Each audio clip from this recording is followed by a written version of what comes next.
it's always good when you sit. Yes, the ones at the front are free, but the seats at the back, we'll charge you to use them.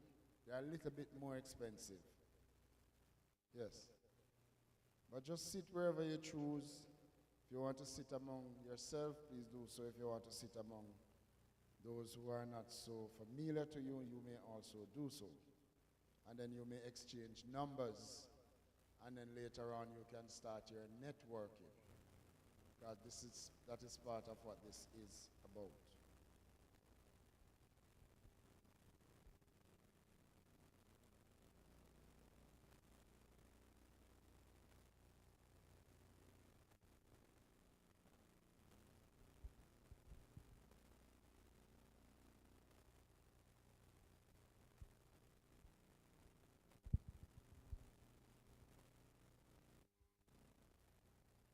Today is another beautiful day, not just with the salubrious climate that we have, clear skies with hints of puffy clouds all around, but the fact that we are here at this very noble institution, educational institution, that does training of all sorts and type.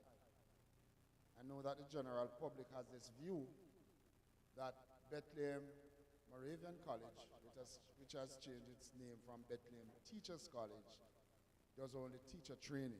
For those of you who don't know and who are new to our campus, we do so much more than teacher training. And today is an opportunity for you to discover all the other ambits and the other areas in which our students are engaged in training and preparation for the world of work. You will hear a lot more about those things from the different persons who will take my place in short order. I always say I don't like to keep people waiting, especially when you have to travel from far to be with us. And since it seems as if our house is almost full, I would like for us to start our day's proceedings with prayer from our in-house and very own Reverend Reginald Seymour.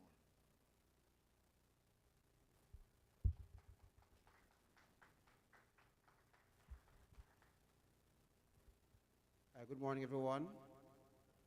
I'm going to read 6 verses from a New Testament book. Yes, so a few persons coming in. And then I'm going to ask you, just quickly, just listen to the verses as I read slowly and tell me something quickly that you learned from the verses. Just anything. Anyone may answer. So don't be afraid. You can't give a wrong answer on a Wednesday. It's from St. Luke 12. I'm reading from verse 16 to verse 21. Listen carefully and tell me at least one thing you learn about somebody in this story. Then he gave an illustration. A rich man had a fertile farm that produced fine crops. In fact, his barns were full to overflowing. He couldn't get everything in it. He thought about his problem and finally exclaimed, "I know what I'll do. I'll tear down my barns and build bigger ones. Then I'll have room enough. And I'll sit back and say to myself, friend, you have enough stored away for years to come. Now take it easy and enjoy yourself." But God said to him, "Fool, tonight you die. Then who will get all of this?" The word of the Lord. Anything, the one thing that stands out in the story about from the anything, anybody? Don't be afraid. Nothing? What is that? Don't store anything. Okay. Anybody else? Thank you. Quick before night come. You don't know what tomorrow may bring. Awesome. Don't be greedy. Thank you. Anybody else? Oh, you die, you can't take material things with you. Okay, awesome. Okay, quickly, I want to say something about this man normally as preachers, we, until we're in a business and trade setting, normally as preachers, person just call this man the rich fool. But guess what about this man? There are some things I learned about this man. Even though he was hardworking. He was hardworking. I said he was an honest worker. So you must learn about this man. Many times we don't highlight this. The second thing about this man, he had foresight. He had foresight because he recognized there was a problem. And he looked ahead as to what he would do. And he was not afraid to plan. Because many times we look on one aspect of this man in the Bible as preachers, and we say this one was a rich fool. But there are some things you can learn from the man. The only problem with this man is that he probably focused so much on material things and ignored his spiritual side. And because of that, he had misplaced trust in wealth. And he probably wasn't thinking about sharing his wealth with anybody else. And God was not pleased with that. So guess what? So when we read this story in St. Luke 12, notice something we can learn from this man. He was hardworking, he was honest, he had foresight, he wasn't afraid to plan. But the sad thing is that he ignored the spiritual aspect of his life. And so, as youngsters, I challenge you that you should always be hardworking. And some persons say, work smart. You should always plan ahead. You should have a level of foresight, but you should never leave God out of your planning. Never leave God out of your life. Never leave God as you go forward. Remember, the spiritual part of you is key, because at the end of life, that's all that matters. Let us pray. Father, we thank you for your goodness to us. We thank you for giving us brain. Thank you, Lord, for giving us mind to think and to work and to act. Thank you for the energy of the mind and the spirit. And God, even as we use it to better our lives and to serve others, remind us, Lord, of the importance of giving you thanks, of recognizing that all that we have and all that we are come from you. So, Lord, we pray for this trade show today. We pray that you bless. And God, we pray that you redound to the good of everyone concerned. We pray, Lord, for our visitors especially, students and the leaders, that they learn much, they be inspired. And God, we pray that it will grow and be better, even as we serve you here at Bethlehem Moravian College. Lead us, Lord, by your Holy Spirit, because we know that when he leads us, we are well led. This we pray in Jesus' name. God bless you. God bless you too, Rev. And thank you very much for your inspiring words and for asking the Lord's blessing upon our days proceeding. Today is going to be a long day, but it's also going to be a very productive, wonderful, and beautiful day. And as we proceed at this time,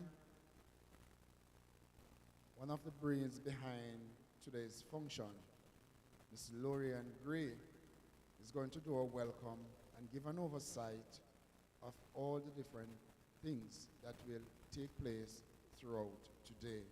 She's a final year student here at Bethlehem Moravian College. Ms. Gray.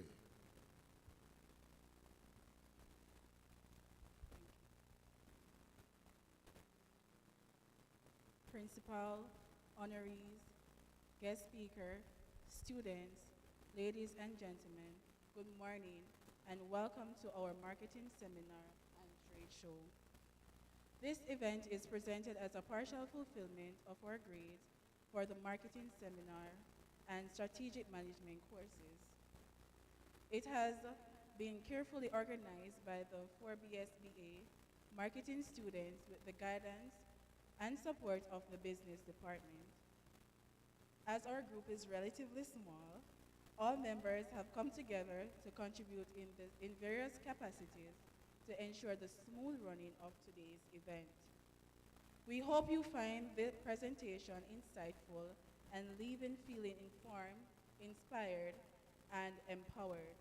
We are especially pleased to welcome our honorees this morning. The Business Department is proud to take the opportunity to recognize and celebrate four distinguished graduates of Bethlehem Moravian College who have ventured into the world of business and continue to serve as an exemplary role models for all of us here today. A warm welcome is also extended to J student from B Black River High School, St. Elizabeth Technical High School, and Nean High School, who have traveled from their respective institutions to participate in our seminar and trade show. Your presence is deeply appreciated, and we are confident that your contributions and displays will enrich the overall experience and success of today's event. To our fellow students of Bethlehem, thank you for your continued support and engagement. Your presence helped to make this day a meaningful and memorable one.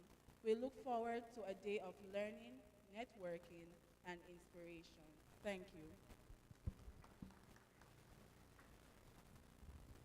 Ms. Gray, I thank you too for that welcome and introduction.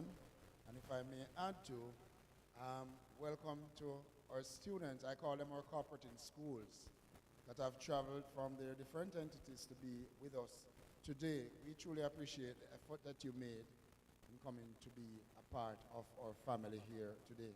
And as I was sitting there, I was saying, can you imagine a few years from now, these same faces will be students here at Bethlehem Moravian College. We are speaking it into being because we know that it is going to happen. You don't have to travel all the way to Kingston to get that degree and to get the experience that you need to get and the training that you need to get. We offer everything here at Bethlehem Moravian College. And once you come, then you'll realize that we are the best place to be. Plus, you'll be close to home and family as well. Entrepreneurship Day seminar and trade show, and our theme, empowering tomorrow's entrepreneurs to innovate, to create, and to elevate. One sentence. Entrepreneurship is a process of identifying opportunities, creating businesses, and taking on the risk involved in building and scaling a venture, often driven by innovation and a desire to create value. A couple of months ago, I listened to one of our business persons here in Jamaica, someone we would consider to be a billionaire, because the family now operates a billion-dollar business. And one of the takeaways that I got from that is that all of us, especially if you live in rural Jamaica, you would grow up seeing chicken around your home or your neighbor raising chicken. And you look at it as them doing backyard farming to feed their family and to give away a few to the neighbors.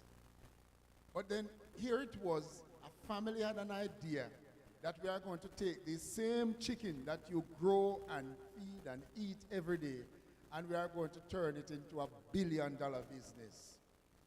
I remember as a little boy, the days I used to see the best dressed truck with that dressed up chicken in bow tie and plaid shirt, driving past in my community. And we're always fascinated by the very picture of the chicken on the truck. But one of the things that we never took time out to look at is the fact that here is a business that a family has started that has grown exponentially into an international business now. Best dressed chicken, as you call it, is a big business in Jamaica, the Caribbean, and the world. And then here comes CB chicken as well, Caribbean boilers. And I'm saying this to you because of the fact that this is something that some of us would have taken for granted. That I'm going to get a few pieces of board, get some chicken mesh, get some pans, and I'm going to start a little chicken business.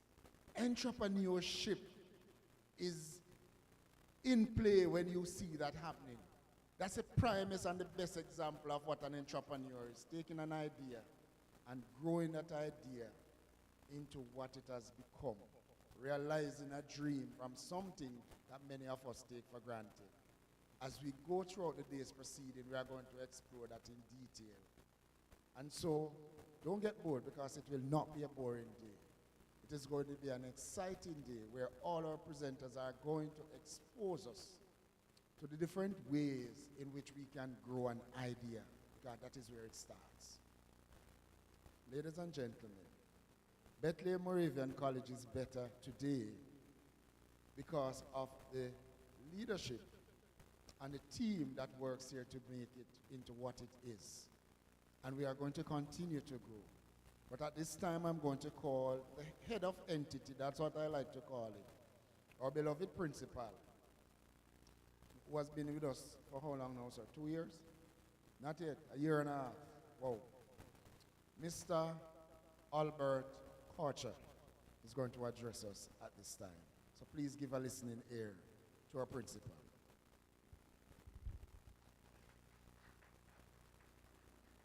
Thank you very much, Mr. Malcolm. Let me welcome to Bethlehem our esteemed panelists. A few of you probably would have walked the colored halls of Bethlehem before, so we're looking forward to that. To our final year students who saw it fit to organize a function like this, lecturers who have been part of the guidance, our own students, but more importantly, our very special guest this morning. I welcome you to the best institution at tertiary level in this part of the hemisphere, that of Bethlehem. So Malcolm would have mentioned, and I thought he was looking on my paper. So I prepared a speech, long 5, 6 pages, and I put that aside. Because I want to talk to you this morning about something that is extremely critical, something that you are a part of already. Now, you should know that St. Elizabeth is the breadbasket of the country, meaning that if you do the research, 35% of what the country consumes in terms of food actually comes from St. Elizabeth. Why are we saying that? That alone provides the foundation in terms of businesses. Now, a little background for me. I'm from Kingston. Had a stint in Malvern a couple of years ago while I was principal at Monroe College. But when I came to Bethlehem, I realized the potential for the establishment and the development of businesses in Jamaica. And that's what I want to spend a few minutes talking about. Mr. Malcolm looked at my paper. So we do a lot of small farming in Jamaica, whether it is crops, we do cows, chicken, you name it.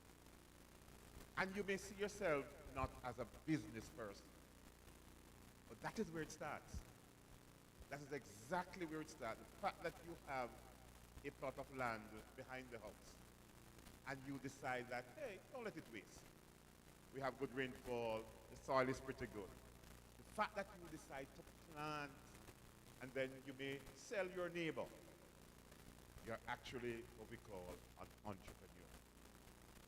Entrepreneurship for a lot of people is a big word. And you don't see yourself as being an entrepreneur. But a simple way to look at it, small business. And the experience, the example that Mr. Malcolm used is one of the examples that I have. I happen to be close to I call them the chicken people. Small business, backyard, that's where it started. And so do not be afraid, ladies and gentlemen, to start small. In my office, there's a little quotation which says, dream big, start small, but more importantly, just start. And so today, I challenge every single one of you that in your own area, in your own space, you have what it takes to be great entrepreneurs. And Jamaica is a typical example of small people moving into medium persons and then becoming very, very large. If you were to do the research in Jamaica, and you'll find that these multi-billion-dollar industries started very small. Some of them, the idea was just an idea. Started with their family members. And so you have what it takes. CB Chicken and the Best Dress years ago, they never had the technology that you now have. And so by that cell phone that you have in your hand, in your pocket, is probably the most powerful tool for business now.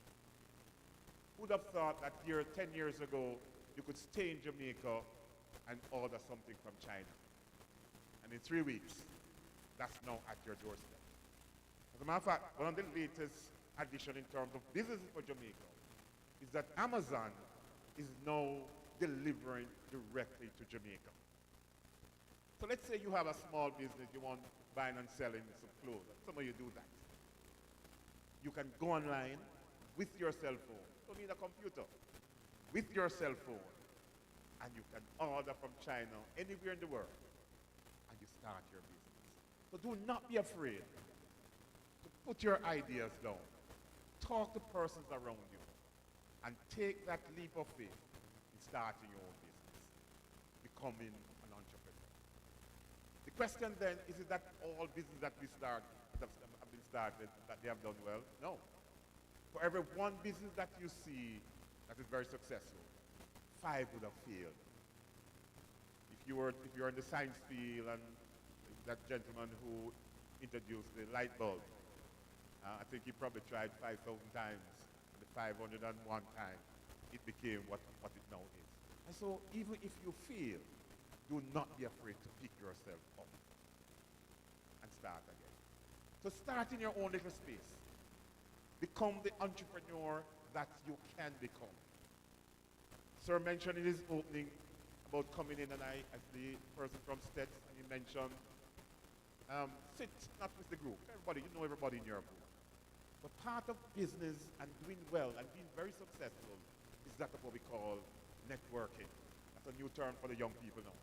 You have to connect. So before you leave here today, students, our visitors, make a connection.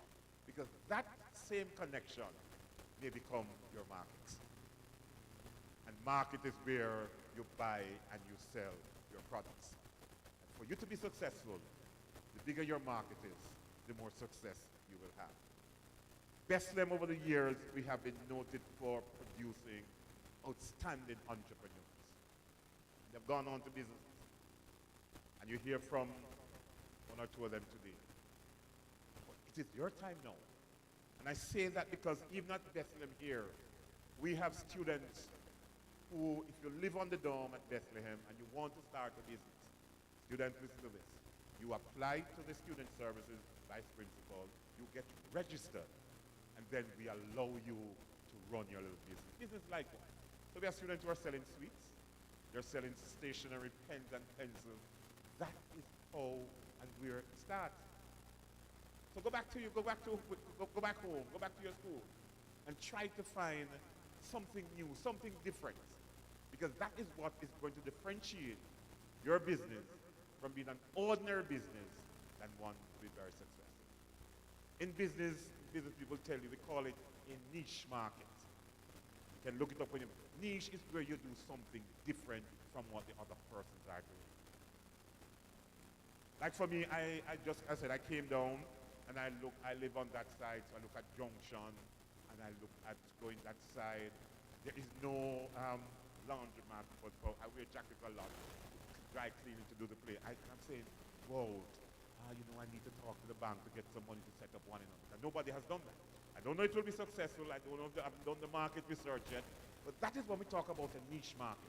Try to find something a little different from what the person is doing. And you may be alone initially, but you have an idea. If you believe in that idea, then do not be afraid to run with it. Let's see what's happening around us. You'd have heard about Steve Jobs. His backyard. He decided to start Apple. Look at it now. One person. That is just an idea. And so we expect for a country to move forward, for a world to move forward, we expect young people like you to come up with these new ideas. Apple now, we know, is revolutionizing in terms of what is happening with communication and technology. Let's talk a little about Elon Musk. Who is he again? And we're not talking about the one who is advising the gentleman up there. But Elon Musk, the whole thing about SpaceX, Elon now is planning to take people, develop the spacecraft to take people up to space. Now, I'm looking forward to it. I don't probably think I can afford it. But that's what we call about a niche market. If we don't take any word from today, that's a niche market. Why? Nobody has done it yet. I think he tried 5 times and the thing exploded, but he's not giving up. Tells his type of motor car now that he's thinking about doesn't need a driver anymore. You sit in the car, you tell it where you want to go, and you're at your destination. That is an idea that somebody has put into practice. So your idea may not be as big as that one, but do not be afraid. Put your idea down and try something new. Another one I like is Richard Branson. Who is that? This is the Virgin Group. That's a big airline. Again, took a leap of faith. And the idea is that they are now doing extremely well in terms of revolutionizing how people travel.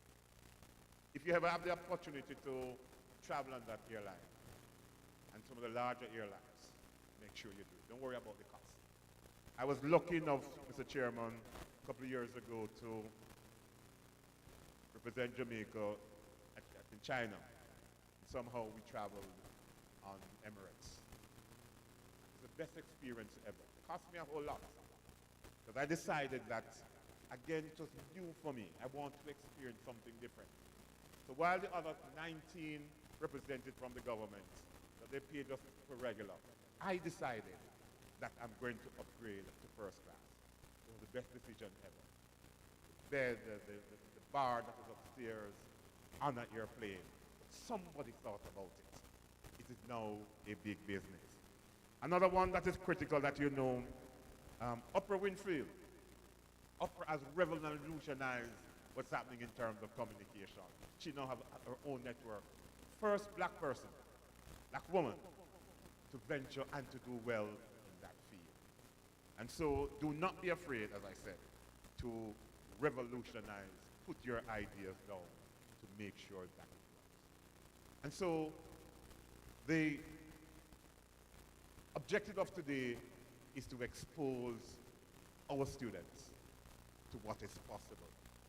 And what is possible is not something that's going to take a whole lot of money initially. Upon leaving here today, think about an idea that can work. And I said, remember, it may be far-fetched. And when you discuss it with your friends, they may laugh at you and say, that can work? Absolutely not. Hold on to your ideas. Okay? Work it through. And then when you approach the bank may say, no, we're not going to invest in that. So you may have to find another way in terms of investment. But do not allow anyone to determine your future. You decide. And so leave here today with something new. Be empowered.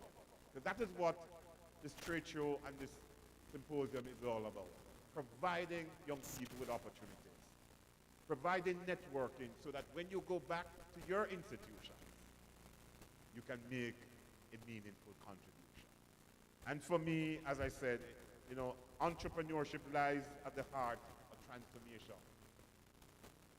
What this country needs are more entrepreneurs. That's simple as that. You all see what is happening with the United States and the new round of taxes, and I don't know what is going to happen. There's currently what we call a trade war. So Mr. Trump decided I'm going to give 50% on China, and I say, I'm going to give it 50% on goods coming in. Trump said, okay, I'm going to give another 50%. China. That is what we call a trade war. And that is going to affect what is going to happen now in Jamaica and right across the world is that entrepreneurs, for example, in Jamaica, we're going to now have to start some of the things that we imported from the United States. We're going to have to start to develop businesses locally so that we can provide those products to ensure that our country survives.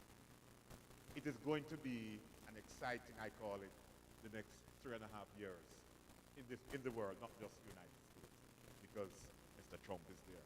So we're saying that it lies the heart of transformation. More importantly, entrepreneurship is the catalyst for progress, for change. We have been struggling with debt in this country for 50 years. What will make us debt-free is when we develop and we encourage more entrepreneurs to provide local things that we can enjoy. It was the former Prime Minister, Michael Manley, many years ago, who fashioned the notion that we must eat what we grow. If you do that, no trade war will affect you. Absolutely not. And so I encourage you this morning as I close that be innovative, be visionary, and do not be afraid to make your dream a little better. Today we reflect on the journey, as we mentioned earlier, of some of those who have gone before us. I want the next Elon Musk to come from this room. That's what I want. I want the next Oprah Winfrey to be coming from this room. People laugh at them initially, but look at where they are. And so I welcome you. I welcome you to a great institution, the only tertiary institution in this part of the country. We believe that as an institution, we have to take the lead in how we educate this country. Entrepreneurship is an integral part of our development, of our curriculum, and we believe that we are on the right path. On behalf of the entire management at Bethlehem, we welcome you and wish you all the best for today.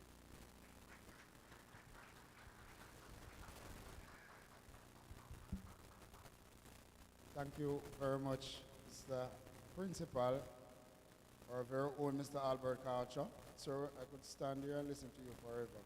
And I hope that the rest of us here felt inspired by what you have just presented to us. Because we are indeed full of talent, opportunities, and possibilities that we are sometimes afraid to explore out of natural fear. Who knows? Maybe a few years from now, we'll see an interview on the television where somebody said, I went to Bethlehem Trade Show and I felt inspired to create this new gadget or this new thing that I'm using now. Students from our cooperative schools, Hampton, Monroe, Lacovia, Hartros NTA, Maine, Black River, and Stets, welcome to Bethlehem Moravian College. Some of you were not here earlier when we started our welcome. One of the things that the Ministry of Education has started doing over the last couple of years is to introduce what is called STEM, or some people call it STEAM education, to our students, especially at the primary and high school level, because they want to develop what is called your critical thinking skills, not that you could not think before, but they say they want to make a concerted and deliberate effort in developing our students' critical thinking skills, because we know, or they know, that once your critical thinking skills are developed, the sky's the limit. You may fail a million times, but that one time that you succeed, that one time may lead you to become the person who probably find a cure for cancer or something else that other person may have thought that it was impossible to do. With entrepreneurship, with STEM, there's nothing called impossible. Any and everything is possible, and the sky's the limit where that is concerned. And so, ladies and gentlemen, boys and girls, as we gather here today, we want you to feel inspired, not just to look at what you see, because you may see some of the same things that you see everywhere else, but then it may spark an idea in your head to do something different. It may be packaging for a product that has been around forever. Those of you who like to refresh yourselves at different places in our country, I was told a story some time ago about those little umbrellas that they like to put on drinks to decorate them. So you go and you order pina colada, you order rum cream or something else, and the bartender take that little umbrella thing that is made out of matchsticks and put on top of the drink. Just imagine the person who has the patent for that. Just imagine the person who created that and is making millions and millions and millions of dollars out of that little one thing that you take for granted. So as you view our displays today, as you see all the best of our students on display today, you may come up with an idea and say, that product that is over there that has been around for as long as you can imagine, I can find a better and a newer way to do it. And you remember bread that many years ago as a little boy, a bread couldn't last very long. After a few days, the bread spoiled.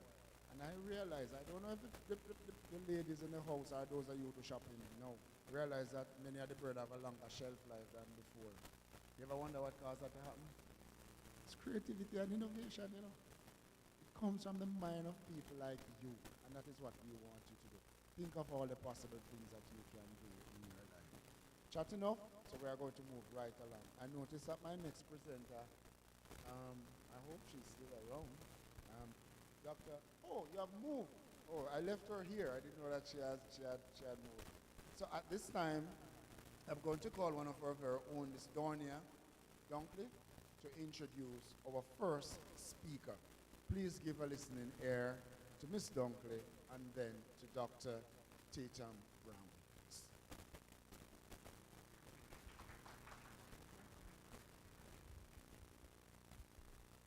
Good morning, everyone. Our first presenter is the accomplished and forward-thinking Dr. Tatum Brown, a senior lecturer in the Information Technology Department at Bethlehem Moravian College.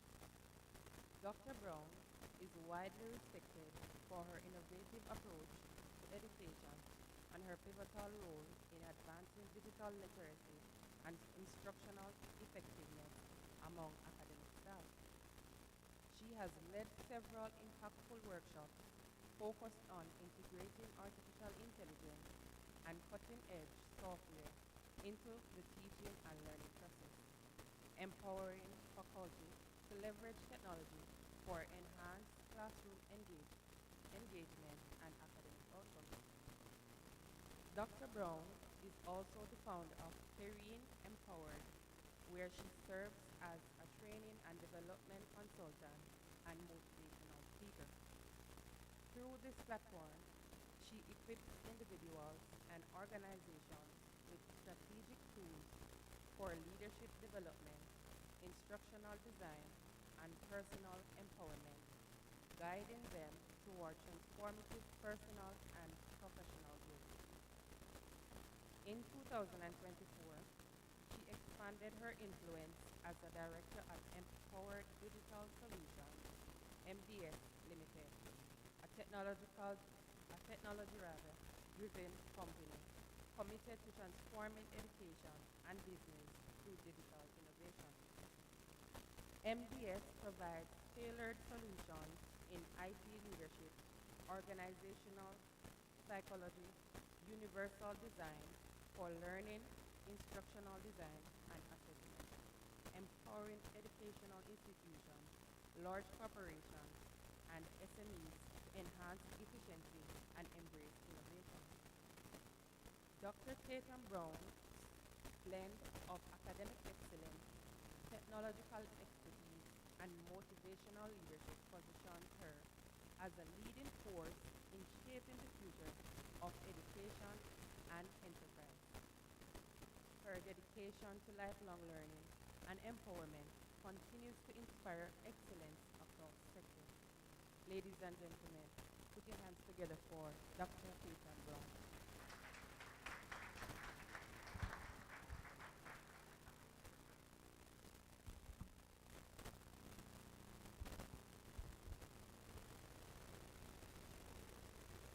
Thank you so very much, Darnia. Good morning, everyone. Mr. Corcho, our principal, vice principal of academics, Dr. Sharon Gardner, I'm not seeing her, but on the program. Our vice principal of student services, Mrs. Claudine Blight-Miles, the organizing team for this entrepreneurship digital marketing seminar. Ladies and gentlemen, boys and girls, colleagues, fellow honorees, I just want to say a pleasant morning to you all. It is indeed a pleasure to make a presentation on the role of AI. Good. It is indeed a pleasure to make my presentation on the role of AI in digital marketing.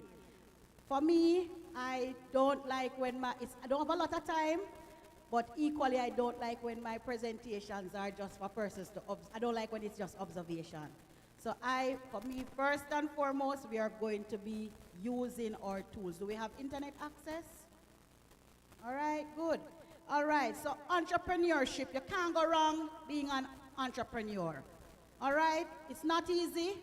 It's a whole different skill set. It's a whole different approach from being an employee.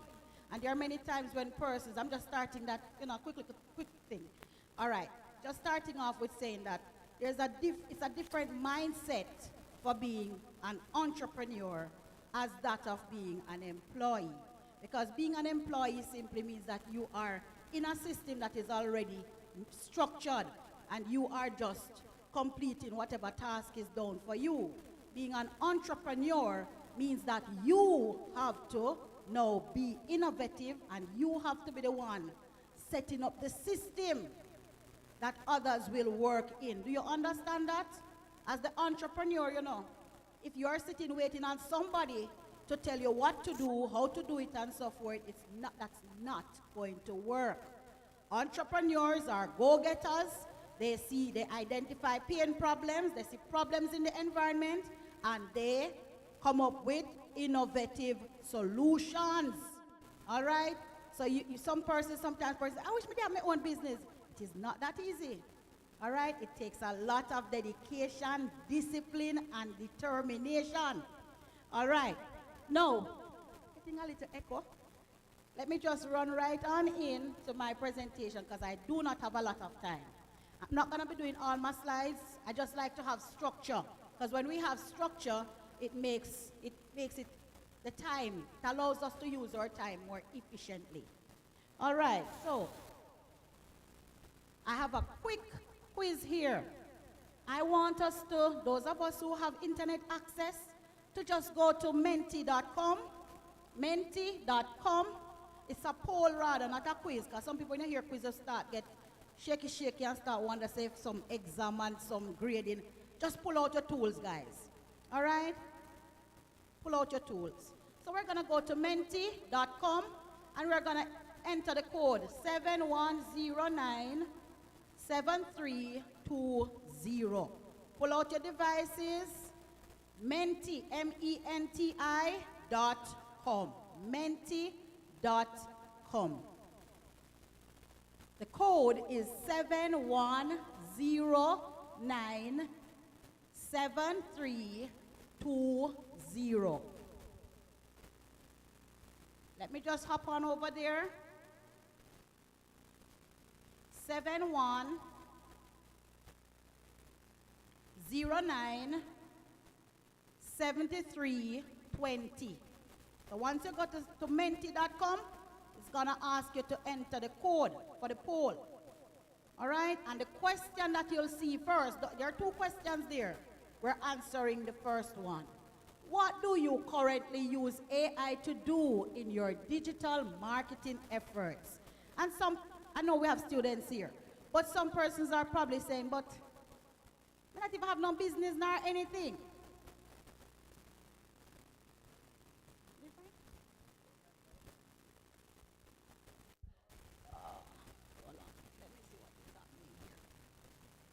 I have two questions. Let me see what is happening. Let me just pull up.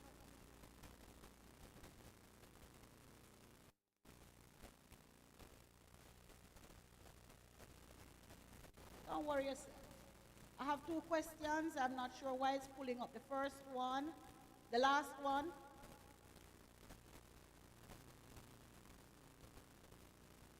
I think probably if you click the back button or so, it should take you to the first slide.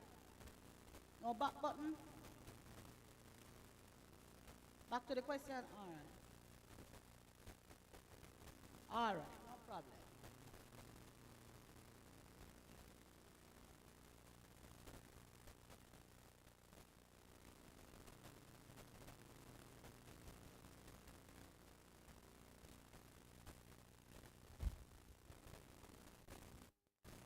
Let me just get over there to see what is happening.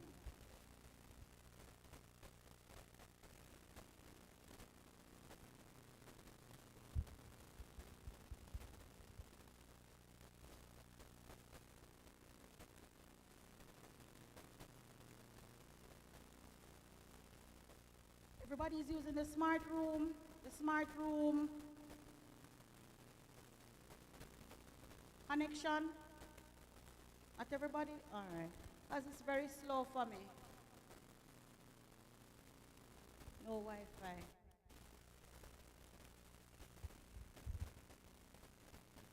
me try to get my Wi-Fi, my data.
All right, let's try again.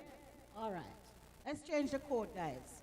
These tools, these platforms that we use, we have to understand that sometimes they just act a certain way. So between fixing, creating, traveling, and everything, something happened. The code seems as if, let me see now, menti.com. Type the code again. It seems like it's the same code. 7109. Try again. Just refresh. Not sure what happened there. 7320. Let me know if you're seeing the question. What do you currently use AI? You're seeing that question now? Tell you about technology. All right? Good. So I want you to quickly answer.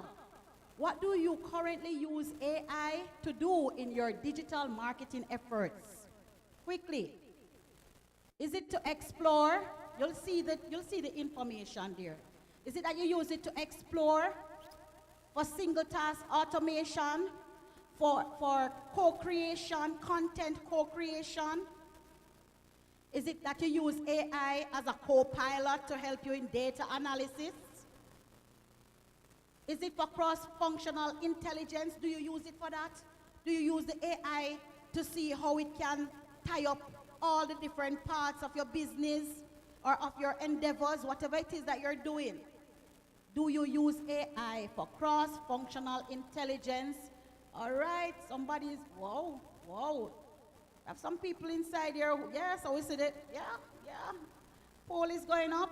So a lot of persons use it for content co-creation.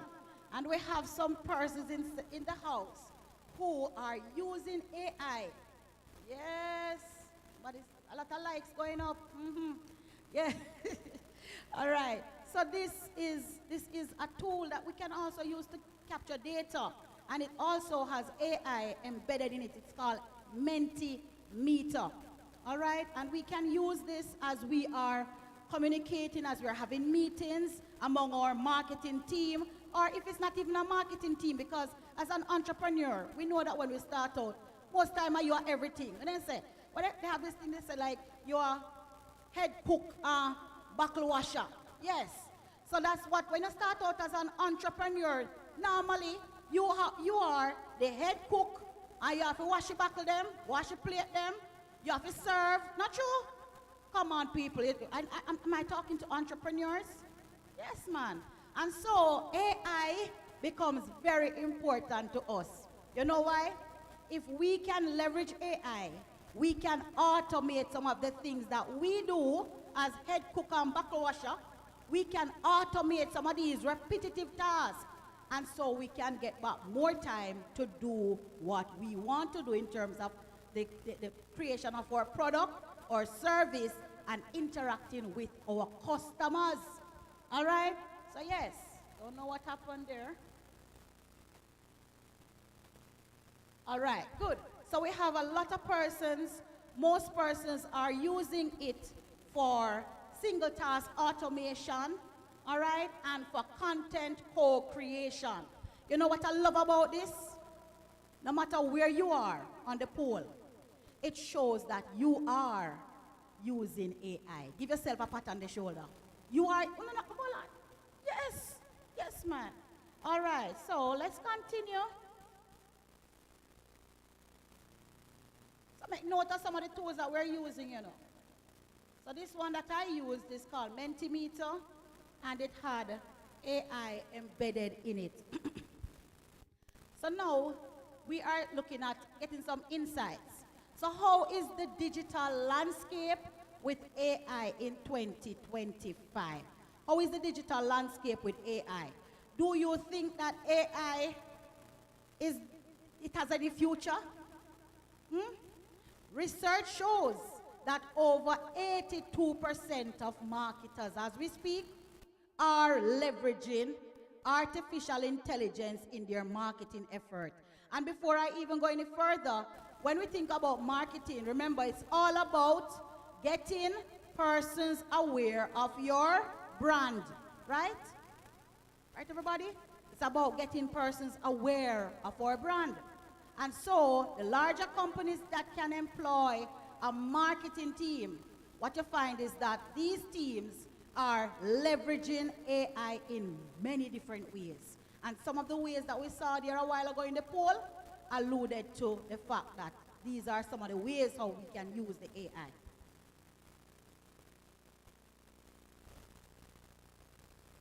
Another poll. Let's go to, we're going to move to the second page.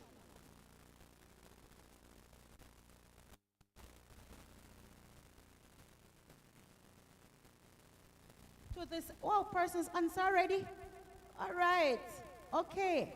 All right. So how can young entrepreneurs use AI to solve their current problems? And the current problems that young entrepreneurs might find as you use technology, you might find that you have to do a lot of manual tasks with the tools. You might find that you have a lot of siloed or isolated tools. So you have ChatGPT over there that you can use for to generate content. You have Canva AI that you can use to create your presentations. You have your TikTok and your other social media tools. All right? You have all these tools, but they are not integrated, right? People, we're using the tools, but we're not seeing a lot of integration. So here, we're seeing that most persons here gave the correct answer. How can you as an entrepreneur with all this innovation and everything, how can you use AI to solve our current problems as entrepreneurs? And indeed, we need to take our best practices. Think about what you do. So I have some teachers in the house. Tell me some of the things that some of you aspire to do as entrepreneurs. Anybody? Show of hand, what problem are you trying to solve? Because an entrepreneur is solving a problem. The bigger the problem, the bigger the profits. If the problem is so tiny, then whatever you do, you're not going to make anything out of it. But some of us try to solve problems that nobody have any problem with. All right? So, I love to tell people, you want to make money? Find the biggest problem. And find a solution, an innovative solution to the problem.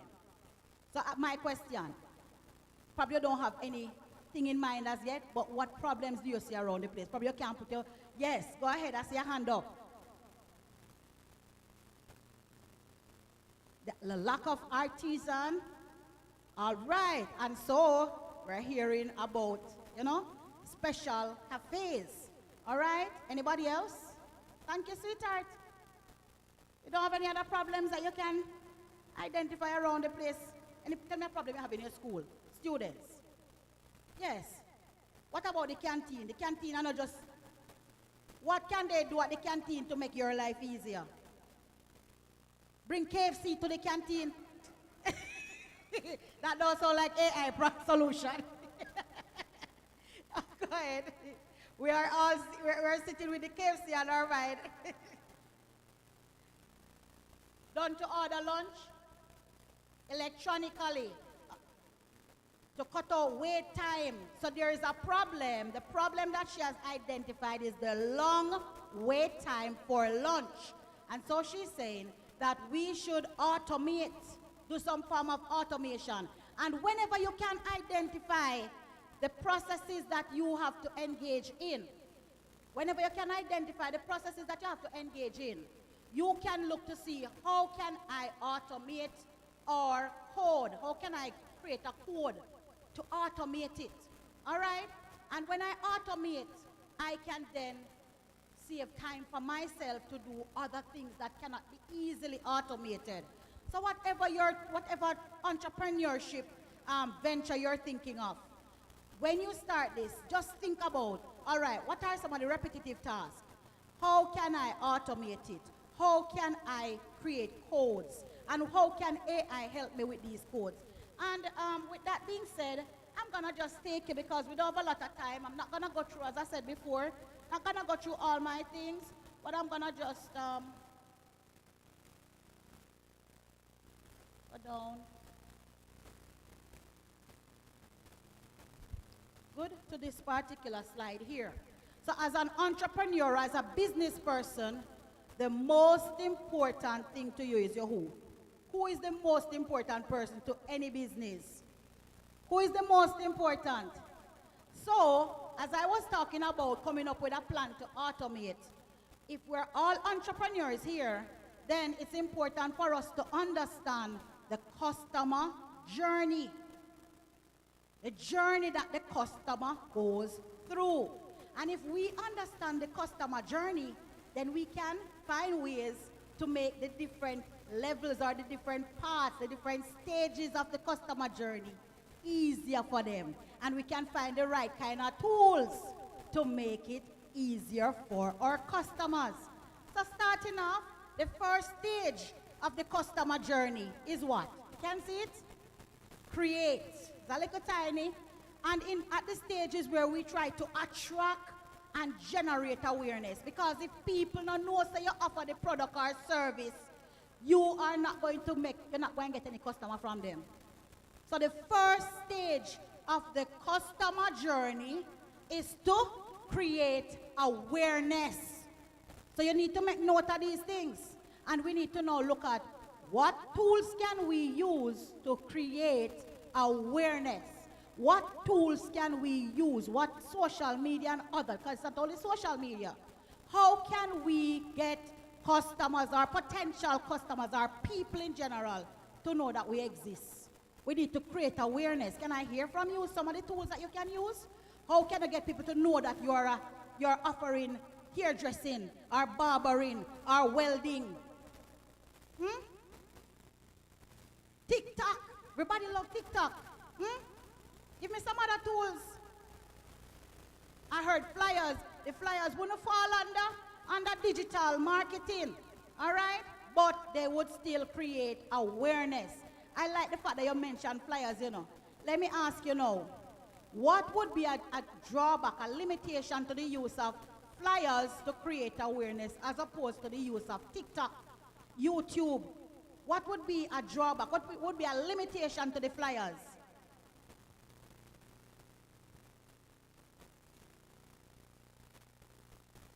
Social media can be more long-lasting, yes. Not only that, but farther reach, yes. So with digital marketing tools like your social media platforms, you are able to reach farther than you would with traditional marketing. Very, very important point. All right? And so the first thing, we could go on and on with what we can do here. So let's look at some of the things that some of the things that entrepreneurs can consider and tools that we can consider here. All right? And you mentioned some. Social media marketing, search engine optimization. So persons put in a search on the web, and that's SEO, search engine optimization. You put in a search on the web, and persons are able, once your business is listed properly, then when persons search for businesses within a particular region, your business will appear as long as it is within the keywords or the nature of the business. So if you're a salon, like for me, I live in Lona, and let us say I search for restaurants. Once the restaurant has,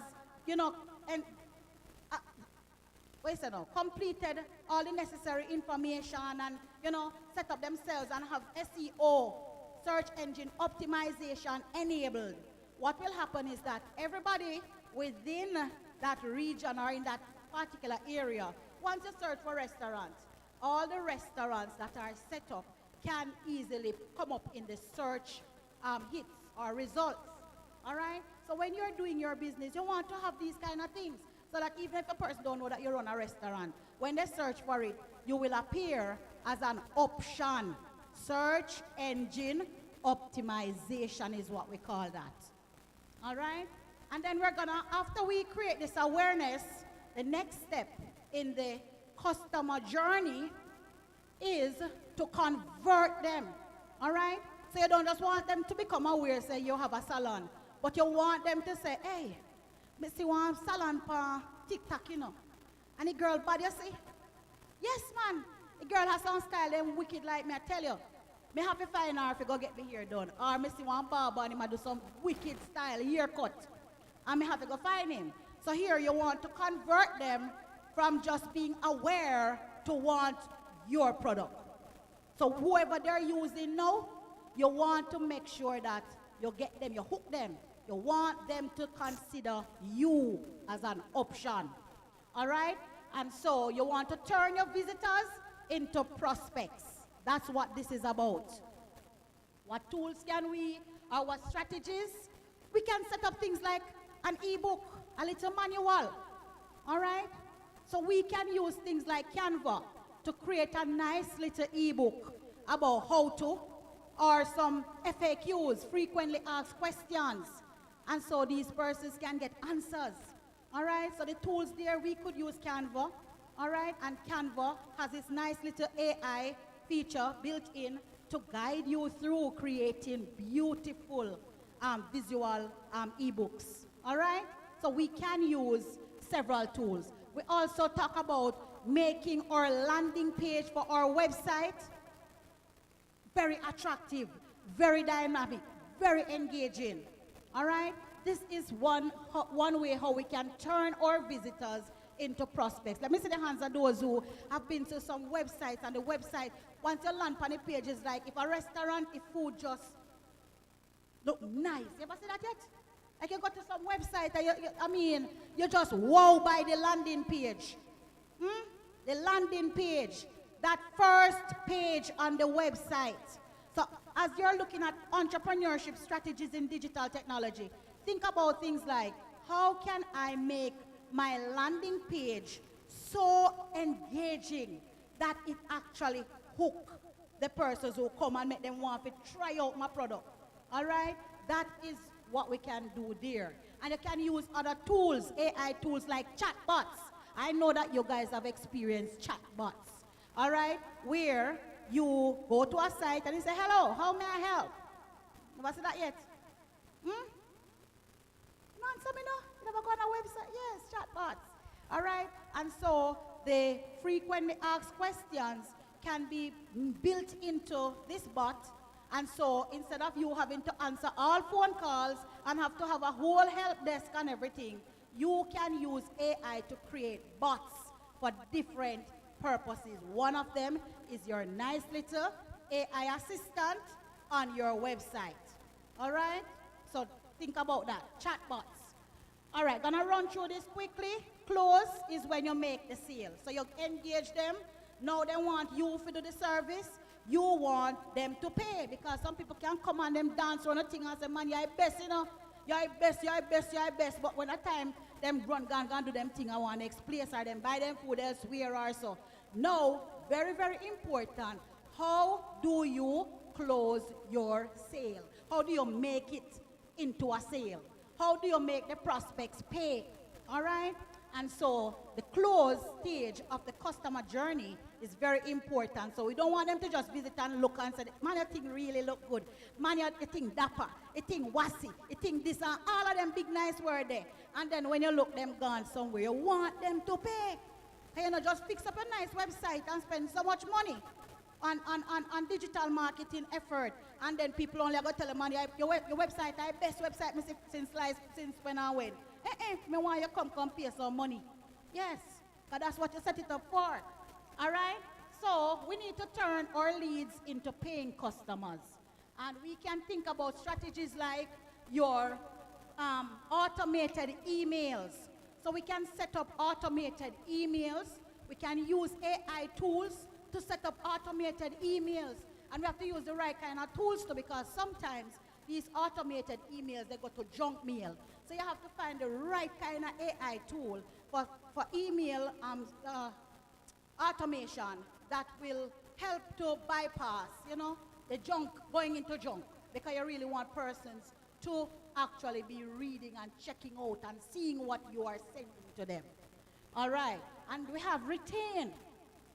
Is the last one. So here, after they pay and you feel good, that's not the end of the customer journey. You want to build brand loyalty. Anybody can tell me what does that mean to you? Brand loyalty. Brand loyalty. When you say somebody loyal to you, what they do? And that's you when time one little star. They must support you. Yes, they are referring others to you. So after they pay, you want these persons to be so loyal to your brand that they refer other people to your product or service. Are we together? So remember now, sale is not the final step in the customer journey. All right? You need to work with the customers after you sell to ensure that they're satisfied, they're comfortable, their voices are heard. You look at the reviews on social media, look at the Instagram reviews. You look at the reviews, the after sale, when persons purchase, when you go on Amazon. Let me see the hands of those who, before you buy anything on Amazon, you look at what past customers. Una buy nothing online. Before me buy anything online, I want to know what the previous customers had to say. And if when I look over there, me see 1 star, and half a star, and one holy pot, because I take, you turn out of that the website. Go in and turn right out. Yes, all right? So you want to ensure that your customers are comfortable.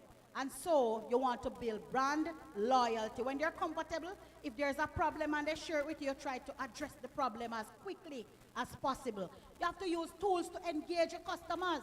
So we talk about loyalty program. So if a person buy a particular thing from you, you can set it up where you have an ad, a marketing campaign or an ad where, or ad campaign or something, where all returning customers get a discount for a particular period. Or, you understand those kind of things? So we have things to make our customers, current customers, feel good. And if you refer people, you get something. You understand? We talk about loyalty programs.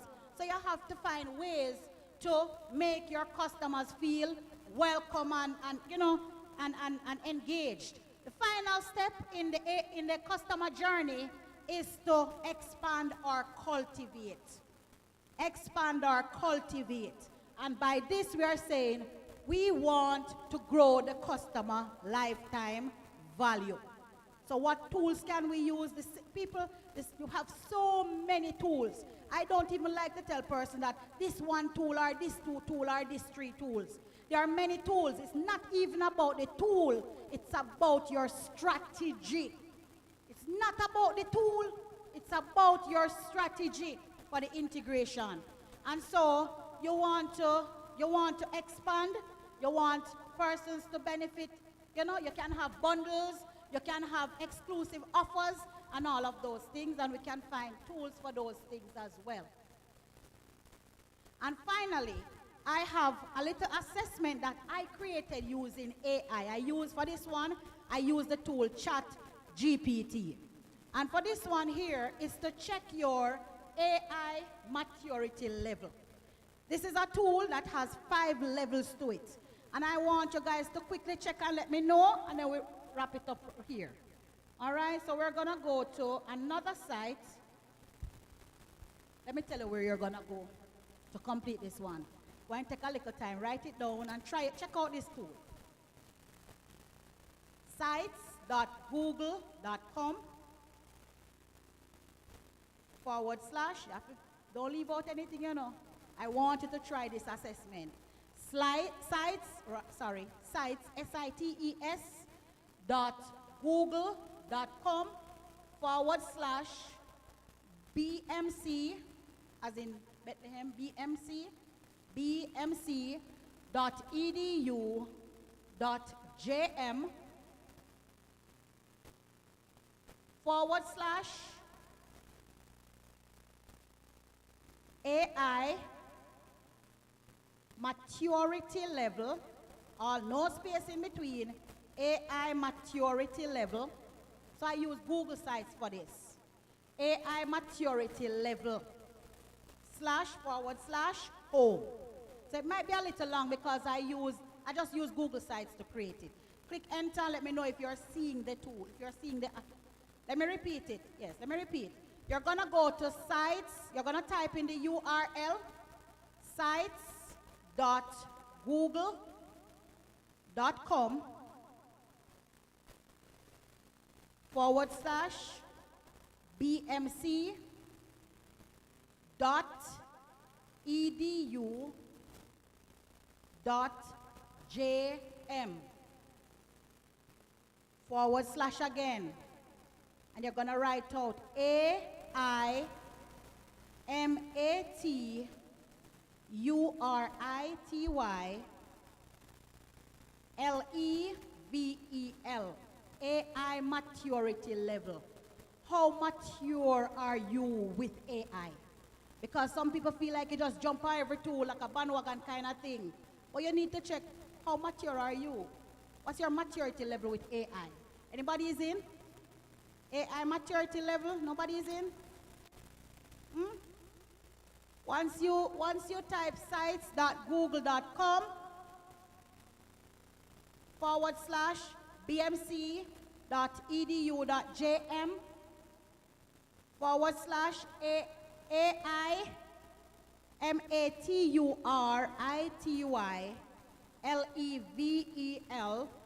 LEVEL home. Let me see who is the first person. I wonder if I have anything for the first person. Somebody is in? All right, so we have some gifts. I think you have some gifts. The first person, we have somebody over there who is in. Person over there, yes, hand out something to her. Anybody from the high school level that is in? Are you on the assessment tool? It says read.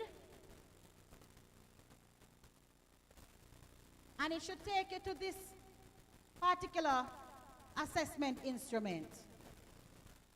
Entrepreneur AI maturity level assessment. And the first question on it is, do you currently use any AI tool in your business? And you're going to click on the down arrow. Click on the down arrow and select the option that best suits you. Do you use any AI tool? It's just five questions, guys, not a long one. 5 questions. Anybody finish?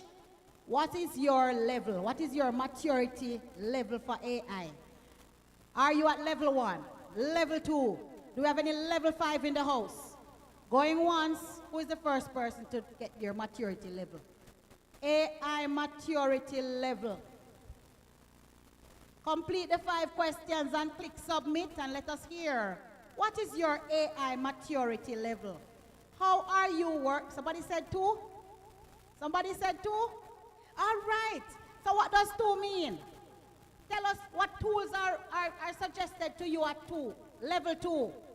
What's the title of level 2 AI maturity? Basic, you're dabbling with AI, and is that true? Is that a true reflection? Are you dabbling with the tools, playing around? Yes. Okay. All right. So we have persons who are at the basic level. Anybody else? It says you're dabbling. Did it suggest any AI tools? Just a minute. Did it suggest any AI tools? What tools were suggested?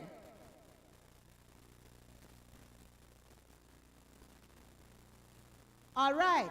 So when you are as a digital marketer, and you have to write, you have to prepare your campaigns, your digital marketing campaign, you can use your AI tools to help you to prepare these email campaigns. All right? Look for content and structure all of that. All right, next person, one more and we move on. So you have the tool, you can check it. Number 4, somebody is at 4. What is that level? What's the title of that level? AI enabled. So this person is at the level of being AI enabled. That's the level of maturity. What does that mean? The person is leveraging AI across multiple channels and predictive analysis. So you are encouraged to use things like Google Analytics, all right, to analyze your data and make predictions. All right, so guys, I'm gonna stop there right now. I really do want to encourage you to continue to leverage different platforms, social media platforms in your entrepreneurship venture. All right, there are many tools. There is no one correct tool. All right, it's all about how we think and how we use the tools to help us. So you can use the tool to help you to create content, whether it is content for your labels, for your flyers, for your emails. You can. Another very important thing is to use templates. So instead of doing everything from scratch, generate templates to help you. And those who have not yet started using the AI tools, start small. Start small and see how, reap the benefits, and then that will motivate you and boost the momentum. All right, ladies and gentlemen, thank you so very much. All the very best.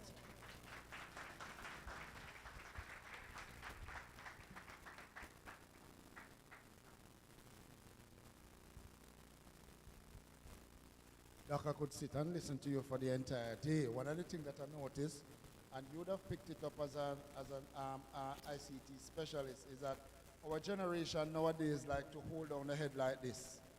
And they are in their phones and on their smart device every minute of the day, and you were able to get them to be engaged in that part of the process that they are so very well used to. Yes. As we move along, ladies and gentlemen, boys and girls, we are going to do a bit of adjustment to our program.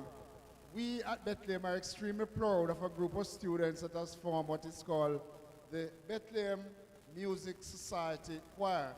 They have been performing all over St. Elizabeth and has garnered a lot of attention, a lot of accolades, and recently at the JCDC competition in Santa Cruz, they were able to enter 29 pieces, and I can tell you that all 29 pieces have been selected for national representation sometime later on this month. So at this time, I want you to just relax a little and you listen as they serenade you, or serenade all of us. BMC Musical Society, please come. Let them feel welcome for me.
I shall not fear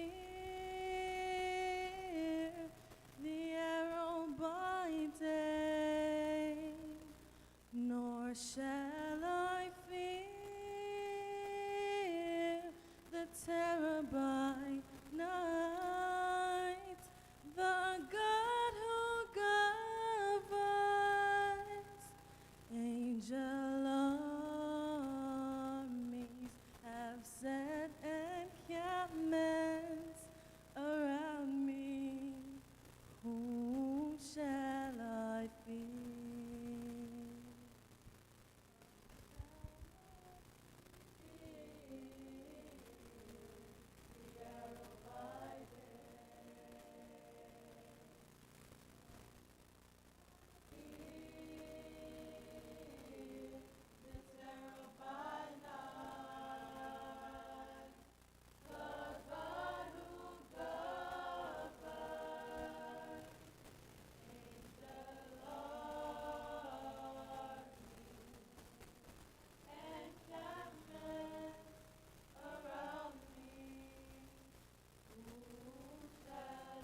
shall I fear?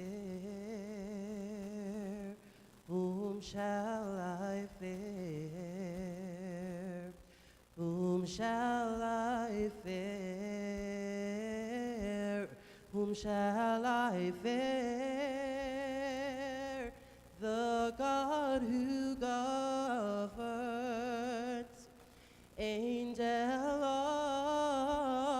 army has set encampments around me.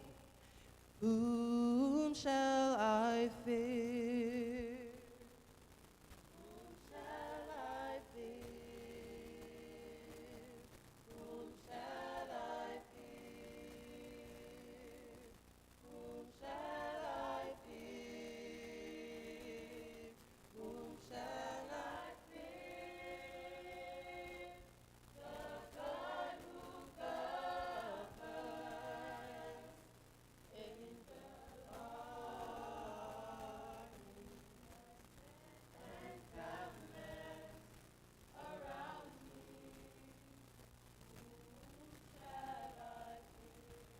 Who can stand against the Lord? For no one can, for no one will. Who can stand? Who can stand against our King? For no one can, for no one will. Oh, yay.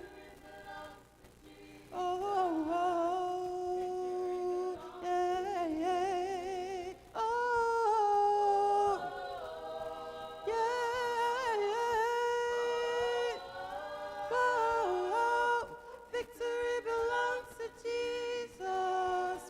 Victory belongs to him.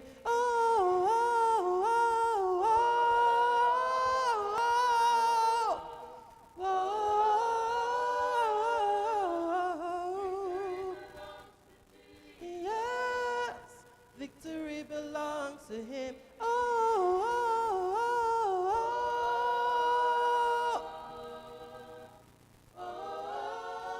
Victory,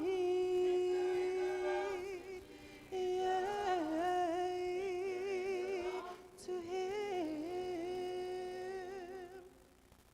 And all we ask is that you say, well done.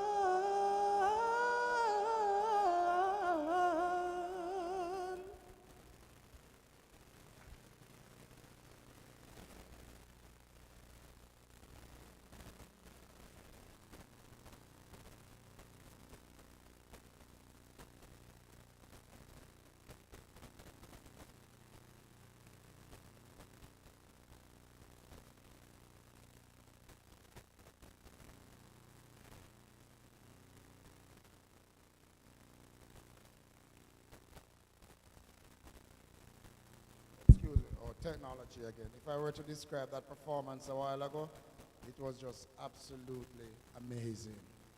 Yes, we could sit and listen to them as they serenade us every minute of the day.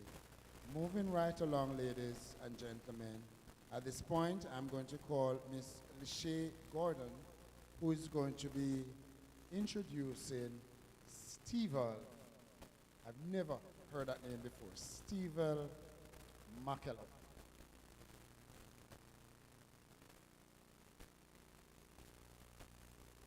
Miss Gordon. Hello, everyone. Good morning. So, I'd like to start off by saying Mr. Stewart is a distinguished entrepreneur, mentor, and a business advisor who has devoted his professional life to empowering individuals to start and scale successful enterprises. His career is marked by a steadfast commitment to fostering financial independence and long-term economic sustainability among emerging and established entrepreneurs alike. He is the Chief Executive Officer of Tropical Gold Bee Supplies and Services, a leading entity in Jamaica's aquaculture sector. The company is renowned for producing, packaging, and distributing premium quality honey to a wide range of clientele across the island. So, under this, Mr. McCulloch's leadership, Tropical Gold not only delivers superior products, but also campaigns environmental conscious and sustainable beekeeping practices, thereby balancing and supporting local farmers and preserving the ecological balance. In addition to his entrepreneurial pursuits, Mr. McCulloch serves as an advisor in the board of directors in the Hanover Bee Farmers Cooperative. There are many roles that he plays in shaping the future of sustainable aquaculture in Jamaica. He also oversees commercial properties within the real estate sector, further diversifying his business portfolio. So currently, Mr. McCulloch holds a position as business advisor for Region 5, comprising the parishes of St. Elizabeth and Manchester at the Heart Trust/NSTA Trust Apprenticeships. So in this capacity, he provides strategic guidance and support to aspiring and current entrepreneurs, helping them transition ideas into viable growth-oriented businesses. His contributions have significantly advanced the entrepreneurial ecosystem within the region. Beyond his professional achievements, Mr. McCulloch is professionally dedicated to mentorship and youth development. He is especially active in the Adventist community, where he encourages young individuals to recognize and harness their talents for meaningful and transformative impact. A strong advocate for lifelong learning, his consistently invests in his own growth through avid reading and personal development, particularly in areas of business, finance, and investment and leadership. Mr. McCulloch exemplifies excellence in entrepreneurship, community service, and personal integrity. His dynamic leadership and unwavering commitment to empowering, continuing to inspire those he serves and mentors. Please, I'd like everyone to give Mr. McCulloch a warm Bethlehem welcome.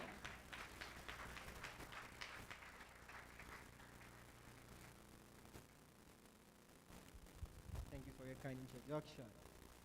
I want to extend a warm welcome to everybody. I'm going to cut to the chase because the time is overcast. I know there's some persons that may be hungry because it's 12 o'clock, right? But I want to say that I'm really grateful for the opportunity to actually speak to you today. I want to talk to you about three things. First thing, I want to speak to each of you individually. Secondly, I want to touch a little bit on entrepreneurship. And then thirdly, I want to tell you what is it that Hartress has to offer as it relates to grants for small businesses. Many years ago, the government was building a road, a highway in India. But in the process of constructing this new highway, they encountered a difficulty, right? And the part of the highway was a temple, and this was a Buddhist temple. And this temple was there for many years, many years. The government had spent millions in constructing the highway up to that point, and it was difficult for them to abandon the entire project. So what they resolved to do was to relocate the temple on a hill. They brought in archaeologists and scientists and many persons. Then they took the cranes, different machinery, and they began to take down the walls of the temple piece by piece and other areas that were poor structure, and they began to put it on the crane to move it. So while they were in the process of moving it, guess what? When they finished moving the outside, there was a big structure of this Buddhist inside. As they began to move it, they put the chains on it, the arm fell off. Then the other arm fell off. And then a lot more pieces began to fall off. Anyway, they were managed to be able to put on the crane, they took it down the hill. And when they placed it in this new location, it began to crumble. They were terrified because there are many persons who were there that had come to that place to worship that Buddha, that sacred Buddha, for many years, for centuries. The government were very concerned because they thought the people would rebel, because they knew how important this statue is to the people, their culture. But as they begin to try to put it and to ensure that it was steady, they realized that something very strange. They began to see shimmers of gold. And they were bold enough, they made their attempt and they just get rid of all the other clay from gold. What happened is that for many centuries, those who built that statue of Buddha, they put it in clay so that nobody could steal the golden image of Buddha. And that was very unique. The point is that nobody was able to see the beauty of that image of that Buddha until the clay fell off. It crumbled. There are many of you today. You have great potential, unlimited potential. But you know what? You're hiding beneath the shadows. You need to do some adjustment. The clay needs to come off so that you can shine. I want to tell you that entrepreneurship has more to do with the individual than the business itself. I want to let you know that you are your greatest asset. All that you need to succeed is not outside of you, it is within you. But what you need to do is to harness that potential. And that is why it comes, many persons have heard the term gift or talent. Yes, your gift or your talent, it is your source of greatness. It is your source of wealth. Walk with me. Think of all the great persons in the world that have made a lasting impact on society and the world at large. I mean, the principal mentioned a few this morning. Oprah Winfrey, Steve Jobs, you think about Warren Buffett, Bill Gates, and all of these individuals. Let us bring it home. Think about Usain Bolt. None of these persons have never set out to be rich or to be popular. They had one thing. They had a gift. And what they did with that gift, they perfect that gift. They master that gift. And because of that gift that they have, they were able to become a person of success. There's a proverb that says that your gift will make room for you. It will bring you in the presence of kings. So what I mean, many of you are thinking about, what business should I start?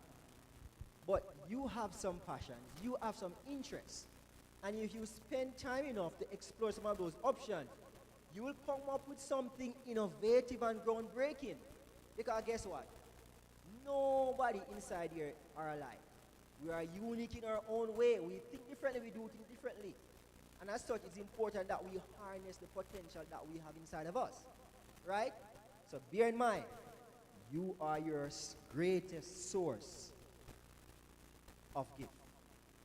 You are potential. And potential means is not what happened before. It is what is to be.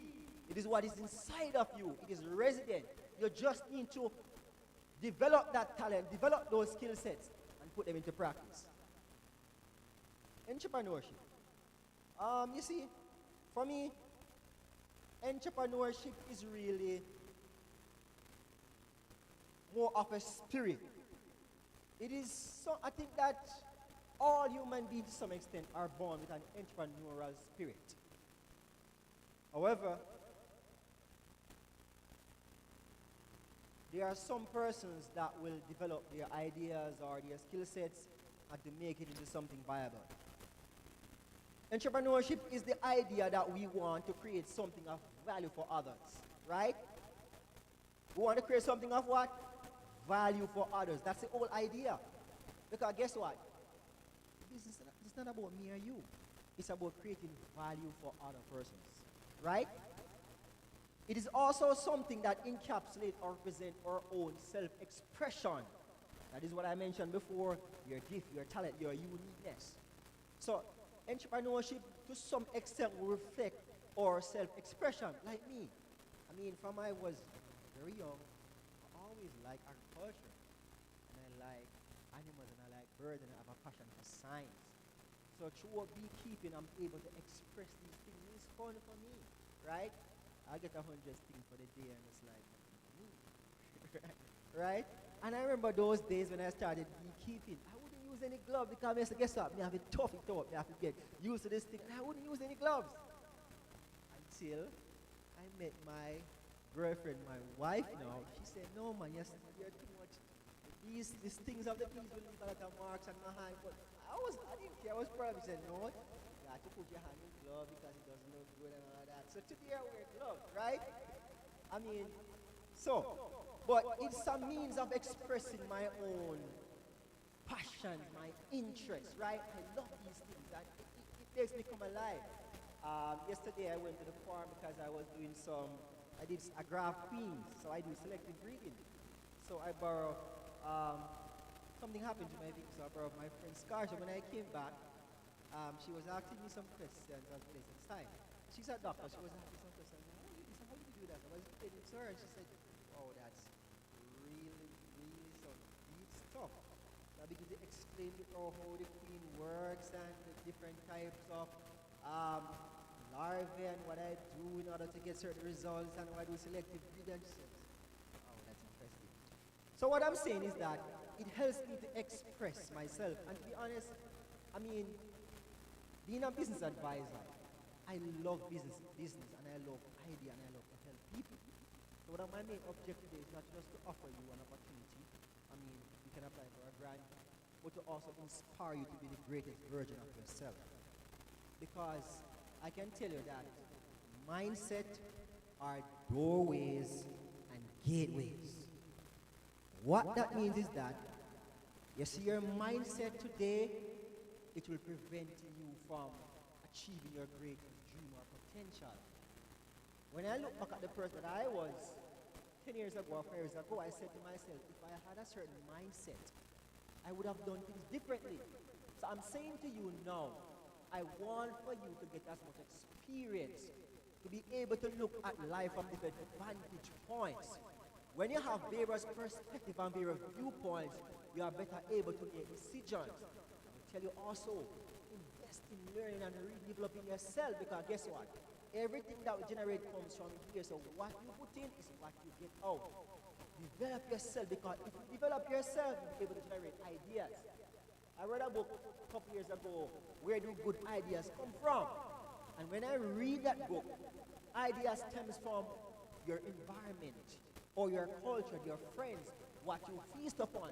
That is how great ideas come.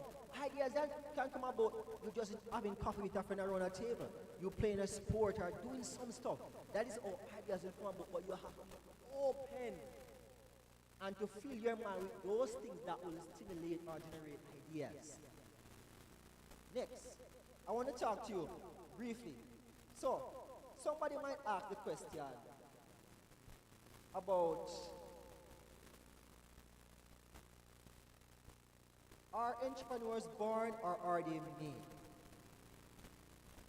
You might even ask me the question, do you think anyone can be an entrepreneur? Anyone can be. And I've just related to you, it is more of a spirit. There are different persons here today. There are different stages, and I should also say, of entrepreneurial journey. And anyone can go through those stages.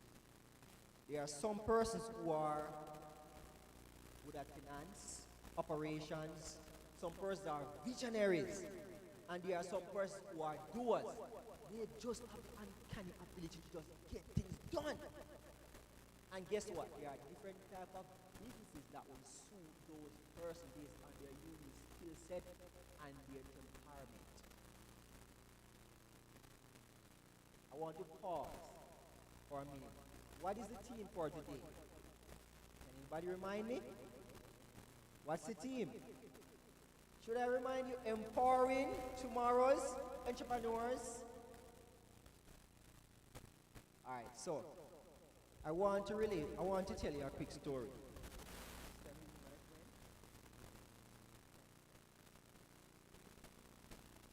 So,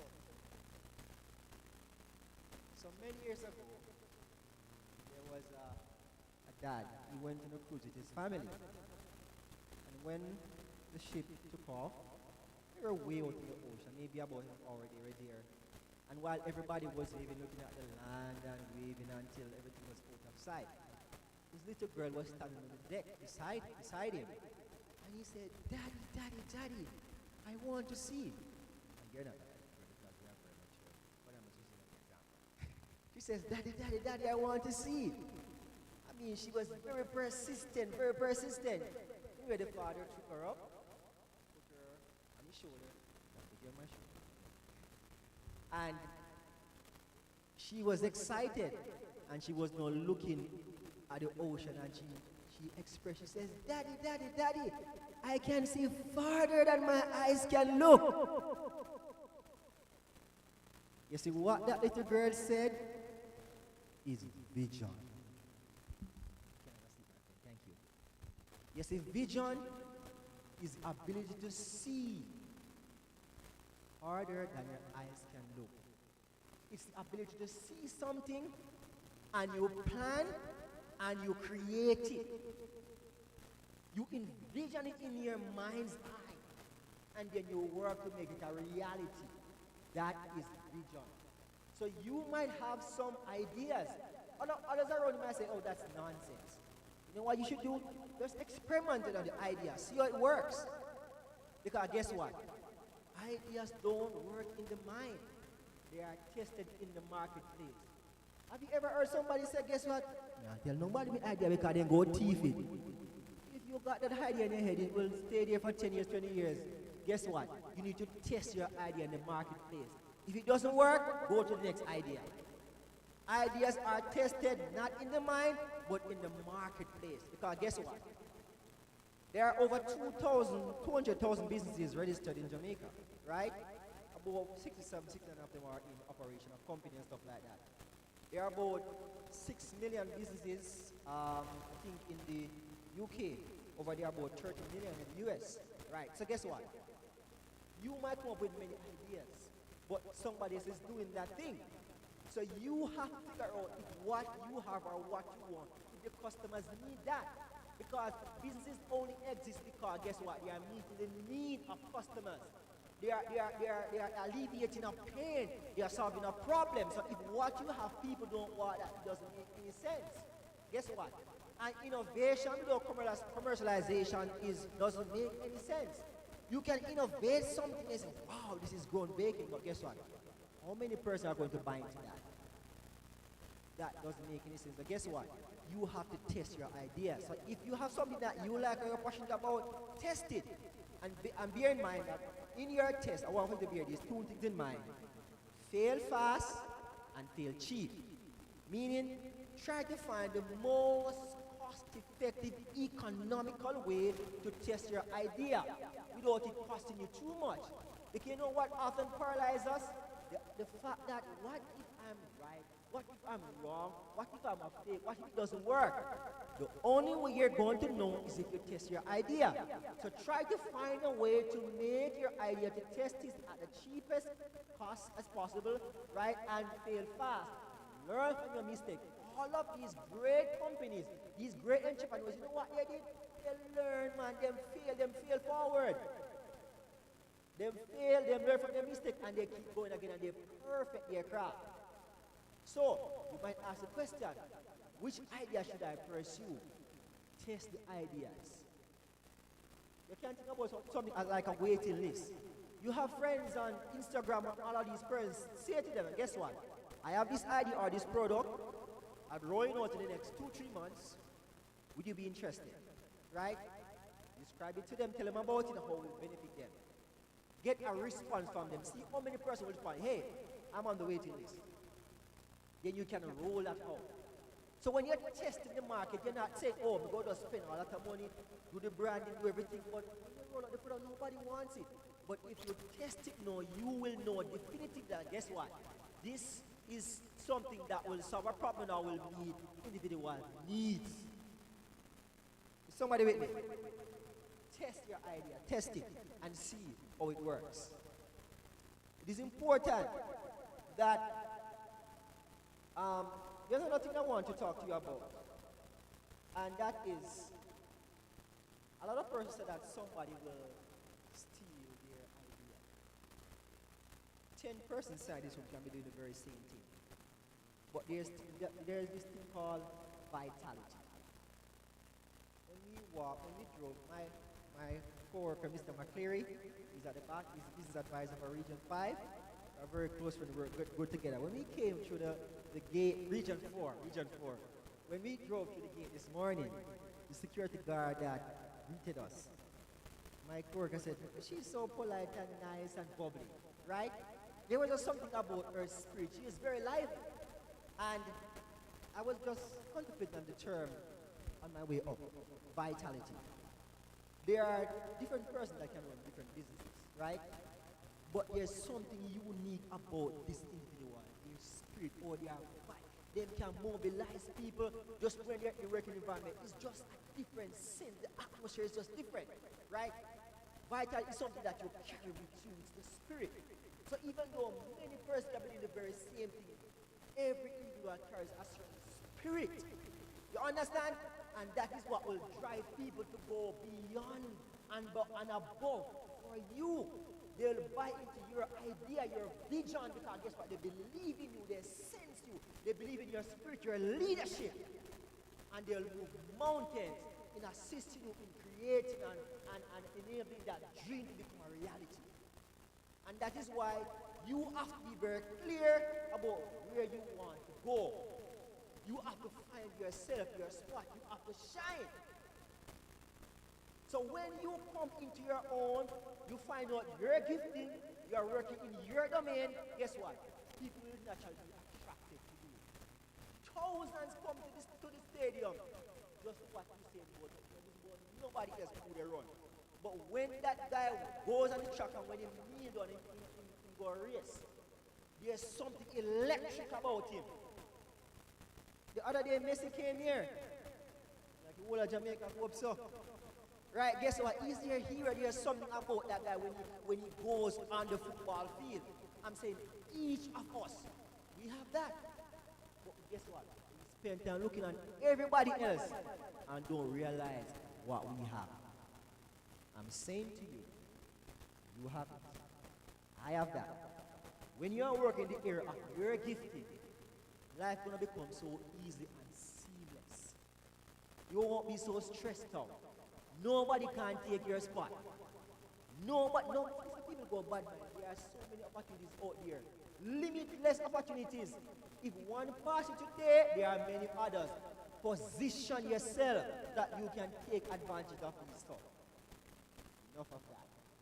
So, as the business advisor for Region 5, and more so, the entrepreneurship unit of our church based in Kingston, our unit have many different business advisors dispersed right across the island. And what we do as a unit is that we give out grants to budding entrepreneurs. And these grants can come in the form of supporting equipment. You don't get the cash in your hand, right, Mr. McCleary? But what we do, we give trainees equipment. But here's how the process works now. So you can have an idea, right? Or you have a current business. We will assess your idea, evaluate your idea, and we determine the viability of that idea. What you do now, you write a business plan, and the business plan is considered to be your application. Once you submit that business plan, we'll submit it to the relevant persons. It will be assessed and evaluated. It goes through about 4 or 5 stages of evaluation. And then from there, you'll know whether or not you have been approved for the grant. Where do I come in the process? So what I do, after myself and Mr. McCleary, we evaluate your idea, what we do, we plan workshops. So there are some persons who have a business, it's a good business, but guess what? They don't have any system in place. There is no business plan. So we assist you from the ideation stage in assisting you to write a full and complete business plan. workshops from day 1 to day 0. They submit this business plan to me, and then I submit it. And in addition to that, after these trainees who have been successful in the application for the grant, what happens is that Hartrust do a hand-holding process for 2 years. So during the 2 years, you are stuck with either me or Mr. McClure or any other business advisor across the island. What happens in that stage, we plan a number of capacity building workshops. Because our aim is not to give money or to give grants to people, but for them to become the greatest version of themselves and for them to grow and blossom. So throughout those 2 years, we expose you to areas such as marketing, branding, bookkeeping, finance, pitching, various aspects. So we have presenters that come in, we have workshops, and we groom in those various areas so that you can actually optimize and have a fully functioning business. At the end of the 2 years, you should be mature enough to be able to manage on your own. Right, so somebody might ask, what are the requirements for this grant? So first and foremost, you have to be a hard trained, right? If you have a skill set, maybe plumbing or in some other areas, you can be certified. What do they call that, Mr. McCleary? Assessment. So we'll come and assess you, right, so that you can be assisting. But there are many of you here. You might, I think this might be a final year at school. You can enroll in a course at Hartrust of interest, do some skill or something. And if you have an idea, once you have that idea, you can always reach out to me and we will take it from there. But I can tell you though that the opportunity is very good. There are many trainees who maybe lost hope and they have a business and they have been struggling, and we have been able to work with them to help them to move from stage 1 to stage 2, right, until they are fully operational. One of the most inspiring stories that I had recently, about a year ago, was this young man in Manchester. When he had an interview with him, and he said, "Oh, sir, I'm interested in the grant." I said that he's interested in welding and construction and stuff like that. So I asked him a number of hard questions because I wanted to see what was his wise reason behind applying for the grant. Because there are some persons, because the money is free, don't have to pay it back. They just want the money and then that's it. And when they get the money, they don't want to do anything. We don't want any items, right? One person who are serious about making an impact and changing your life and the life of other persons around you. That is what is our aim. So he said to me, "Sir," I said to him, "So what if you don't get the grant?" I said, "Sir, I have to find a way to make it work, because guess what? When you start NCU, sir, I'm going to struggle. We have no money. Pay for the classes, them, and I tell them, sir, we have to run taxi. And while I run taxi, sir, I listen to class on my phone. I couldn't keep up, but I have to just stop." He said, "In try construction, I'm going to work my brain, I'm going to do more things, sir, because I guess I don't know. We just want to make it." So I say, "Why do you do all of this?" He said, "Sir, you have a daughter, sir. I can't know my daughter, you know. No, man, I have to make it, man. I have to do my best." I mean, and he told me a number of other stuff, and I realized that, yes, there was just something about him, his spirit, his vitality. Today, he's a successful applicant for the grant, and even recently he was featured by Hartrust newsletter and some of the successful entrepreneurs and also incubators. So lastly, there are some persons who apply for a grant from Hartrust. Hartrust have a program that we call the incubator program. So the incubator is really a space within various art institutions that what we do, those persons who are part of this incubator program, right, just like a young chick, you put them on an incubator for them to be warm and all of that until they're mature. We have something like that. So there are some persons that would have showed talents or show that they have great potential that they have in person, right?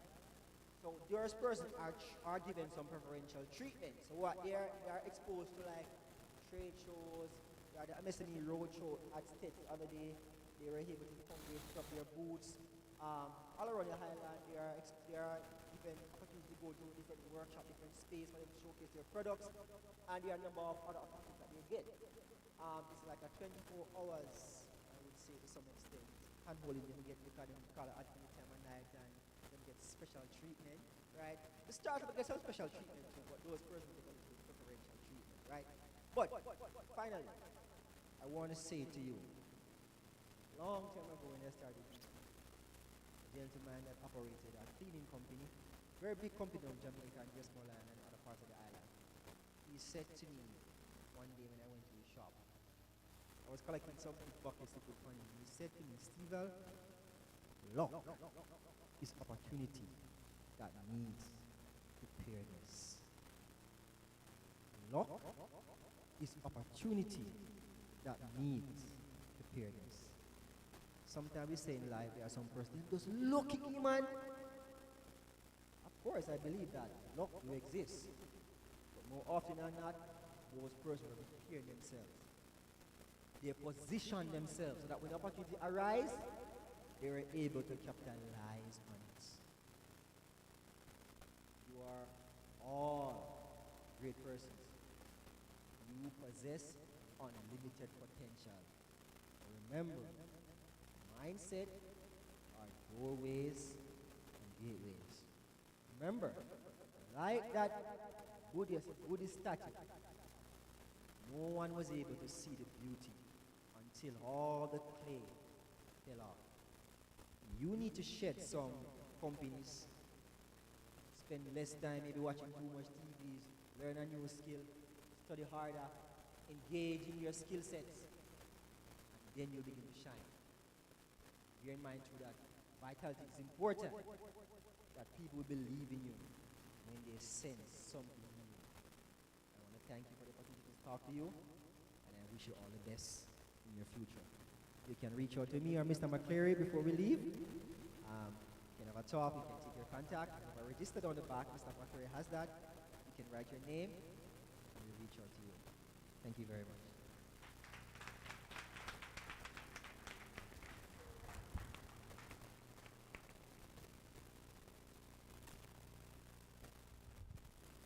Mr. McKellop, I don't know if the business department and our entrepreneur students decided that they wanted you specifically here because of the fact that you give grants or loans. I went to Mr. McCleary when I heard you mention that because I wanted to know if it was real and not an election gimmick, and it said, yes, it is real. But one of the things that I wanted to ask you, because we have a partnership with Hartress NTA, and we wanted to find out if some of our students, some of our young entrepreneurs can capitalize on some of those grants, because startup is important in any business.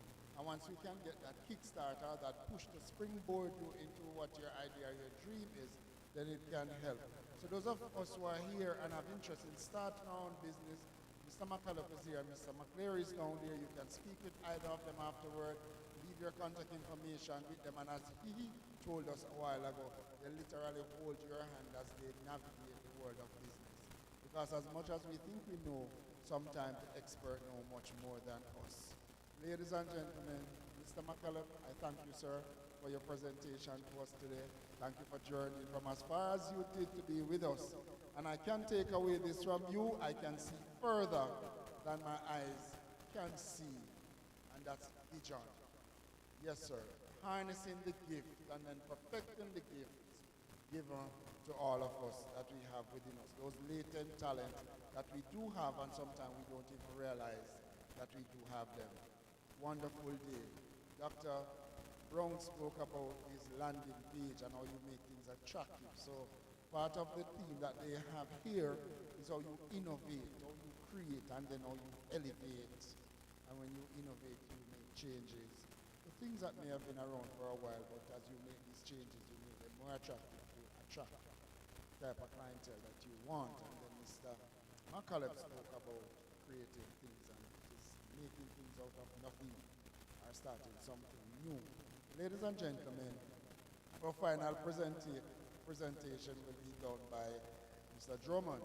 And I will not tell him what I found out about him early on, only to say that please remember when you first came through the halls of Bethlehem, who the persons were that interviewed you and the lasting impact that you have had on their lives.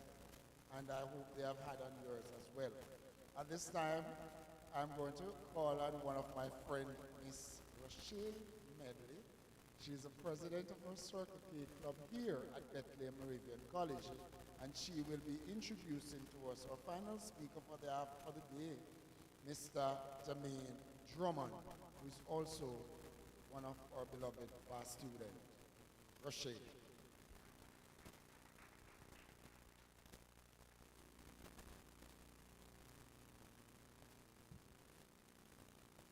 Good afternoon. Our third speaker this morning is Mr. Jermaine Drummond, a distinguished entrepreneur, legal professional, and author whose dynamic career reflects resilience, innovation, and an unwavering commitment to growth. Originally from Montego Bay, St. James, Mr. Drummond began his tertiary education right here at Bethlehem. Earning a diploma in business education, his pursuit of excellence led him to Monroe College in New York, where he completed a degree in accounting, and later to England, where he completed his law degree and barrister training. After gaining valuable experience in the legal field abroad, Mr. Drummond returned to Jamaica to pursue his entrepreneurial ambitions. He founded Beyond 5 Beverages Co. Limited, which operates in Kingston. It involves manufacturing premium Blue Mountain iced coffee beverages, known for its creative fusion of traditional Jamaican ingredients, such as the coffee, carrot, ginger brew, coconut, vanilla, and chocolate. The brand has gained notable recognition. Most recently, Prime Minister Dr. Honorable Andrew Holness sampled Beyond 5's offering during the opening ceremony of Expo Jamaica 2025, signaling the company's growing national prominence. Beyond entrepreneurship, Mr. Drummond is also the author of Seeds Reserved Not Mine, a memoir that candidly explores his experiences overcoming financial hardship and social prejudice. Through powerful themes of perseverance, determination, and the life-changing impact of education, the book inspires readers to pursue their goals in the face of adversity. Mr. Drummond's multifaceted background offers a rich perspective on personal and professional development. His journey is a testament of power of hard work, focus, and resilience. We are honored to welcome Mr. Drummond this afternoon. His presence serves as a powerful reminder that with determination and purpose, success is within reach. Please help me welcome Mr. Drummond.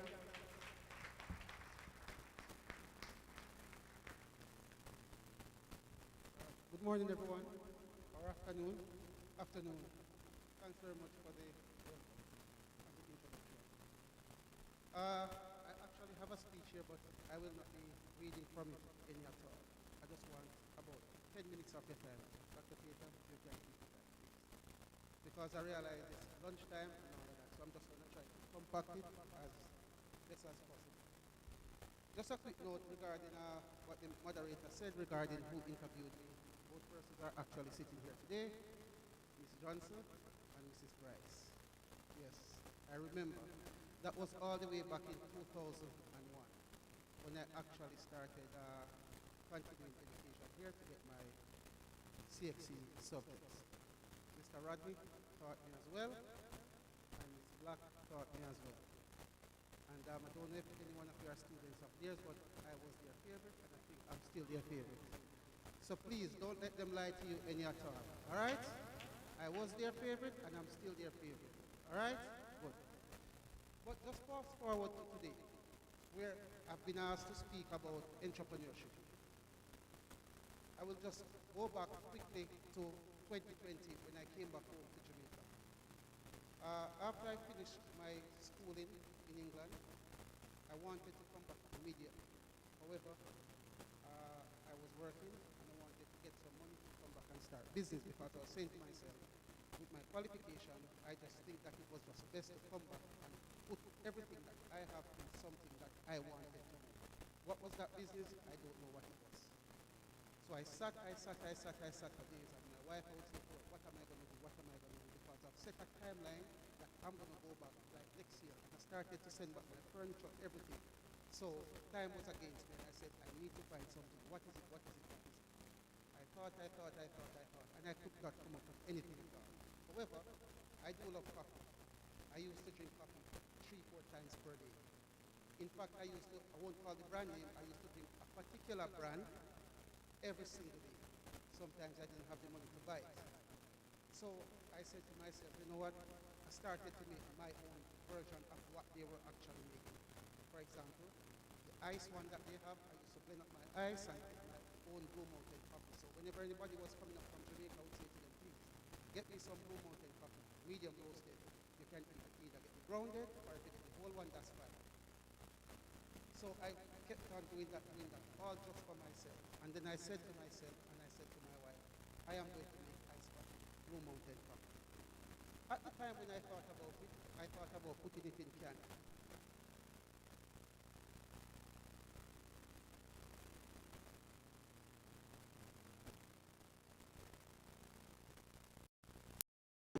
So at the time, I didn't see anyone putting it in cans. So what I did,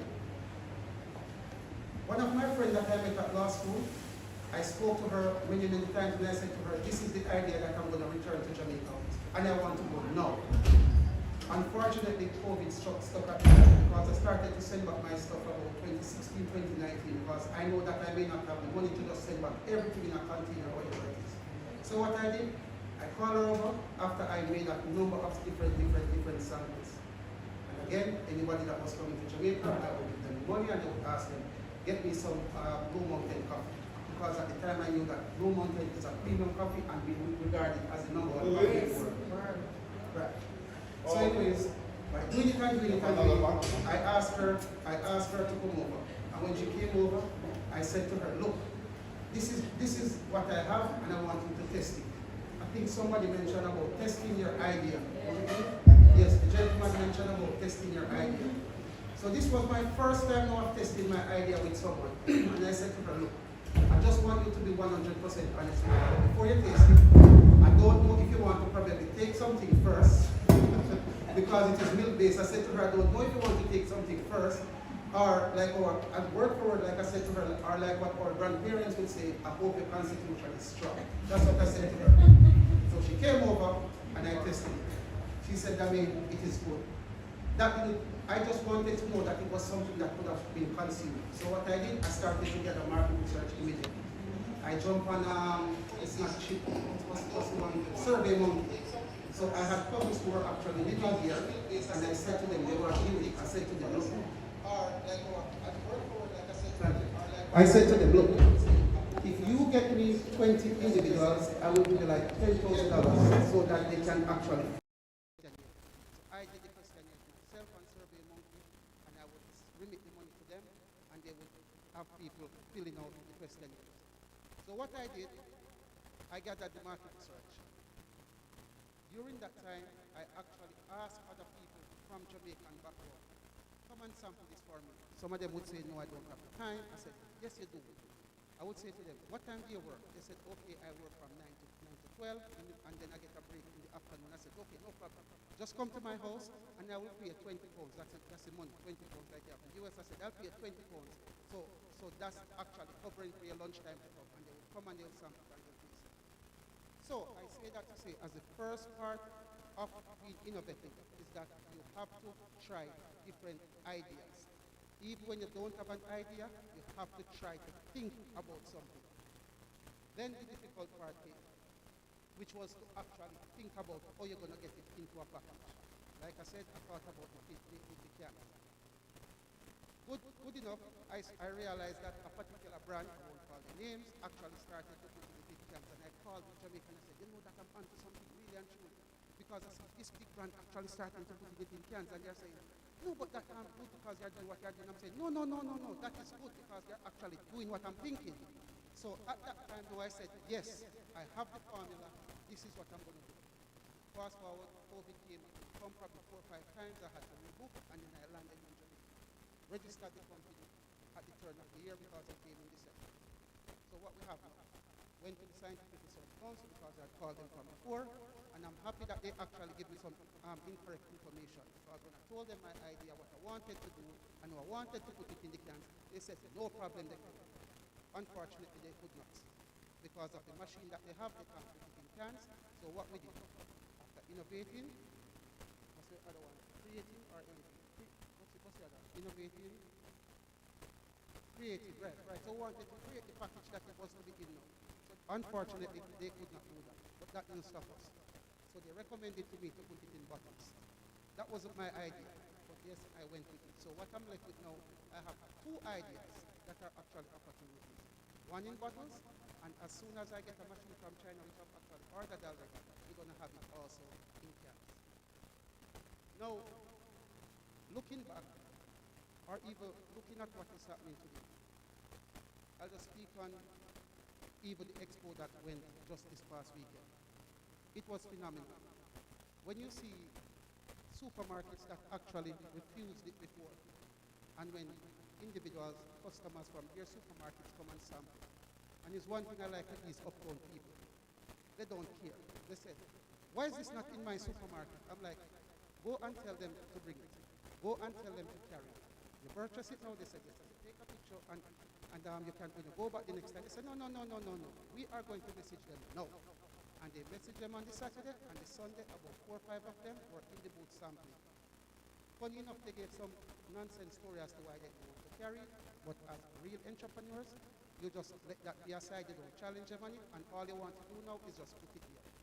When you see people come from Antigua, the United States, Latin America, and asking for this product to be exported here, it speaks testament. It speaks of volume. So what do we have? I heard somebody over there mentioned about when they wanted some innovation at their school. She said to bring KFC. Well, how about bringing our own Jamaican chicken into the school then? Our own version of fried chicken into the school. That is how we have to think. We have to remember, Dr. Ketam spoke about AI and content creating and all of that. That is good when you do that, but remember that we are always using somebody else's platform. So the best thing that we can do is come with something that is very organic, and then we use their platform to take it to another level. All right? So, coming back to Bethlehem here, it is my first time being back here since 2005. And all the time, classmates have asked me, are you going to return? You know that you're on a lot of lectures, we're friends and all of that. I said, no, I'm waiting on a particular invitation to go to Bethlehem and to speak. You remember I told you Miss Black and Miss Jones when I met up with you guys, right? And obviously, they invited me to come here. And I hope next year you guys invite me again, because I'll feel jealous if I'm not invited every year. Because I hope this is a yearly thing as well too. So, my 2 cents to you guys here today is this. Whenever you are thinking about an idea, the less people that you tell it to that is not of like-mindedness, it is the best. So find like-minded people and share your idea with. Everything that I did, it is from the ground starting up. And you have got to be receptive. One of the mistakes that I made was that it took about 3 years for me to put it in the bottles, because all I wanted to do was to put it in the cans. In my mind, and these are the words that I use every time to describe the cans, I'm like, I want to put it in those sleek, sexy cans, so that it looks good and marketable. However, I should have listened, otherwise I would have had that drink on the market over 2 years, because each time I was insisting, no, we can do it this way, we can do it that way. So as entrepreneurs, apart from your idea being great, you have got to listen, and you have got to listen to reason. Otherwise, I would have had this drink on the market before, but because I was just still headstrong in my head to say it can work. However, because the Scientific Research Council in Kingston, they have a lot of antiquated machines, it would not work. So, I'm just going to make 3 commitments here to Bethlehem College for all the future entrepreneurs, or if there's even just one, because I realize there are students from high schools around. I've never had anything like this when I was attending high school. I don't know about you. People were specifically invited to come and speak to you. Now, I will say this, and this is the only time that I will read from here. 3 commitments that I'll make from for Bethlehem is that I remember I was speaking to Ms. Johnson about Expo 2025, and she said that they wanted to attend, but whatever it is happening, it will happen. And I said to her that, you know what, I will use my influence, and I will actually do whatever it takes to get Bethlehem to the next Expo 2025. So whether it be transportation costs or tickets, then I'll sort that out. Because what happens is that, just as the gentleman here said, is that when we think about people being, the colloquial term, bad man, what I've learned since doing business is that people are our own competitors. We are only competing for the same marketplace, but at the same time, we are not trying to knock others down. And I'll just give you a quick example. I think it was Sunday, Loop newspaper came to my booth to do an interview. And they interviewed me. And I held the girl's hand and I said, look, there's another booth that I want for you to go and interview with. In fact, before she interviewed me, I told her, look, you have to interview that booth. You have to go there and you have to interview them. The gentleman's a good friend of mine. He manufactures similar products to mine. He manufactures a coffee punch. He manufactures Jackass Pan coffee. He manufactures, I think, a gourmet jelly made from Blue Mountain coffee. And he also manufactures a syrup and another, and I think a tea bag as well. That's made from coffee. So that is the first thing, because it would be very good if you guys, whoever it is from the business department or whoever they work it out, can actually attend these things. It is a phenomenal and extraordinary event. You see everyone there that you see on television. You see all those business people there. You see every single product that you consume in your house. You see all of those big, huge companies there. And one thing that I've told myself, the more Beyond 5 beverages grow, it is the more that I believe that the rural area schools must be exposed to businesses, because a lot of the times, all these businesses and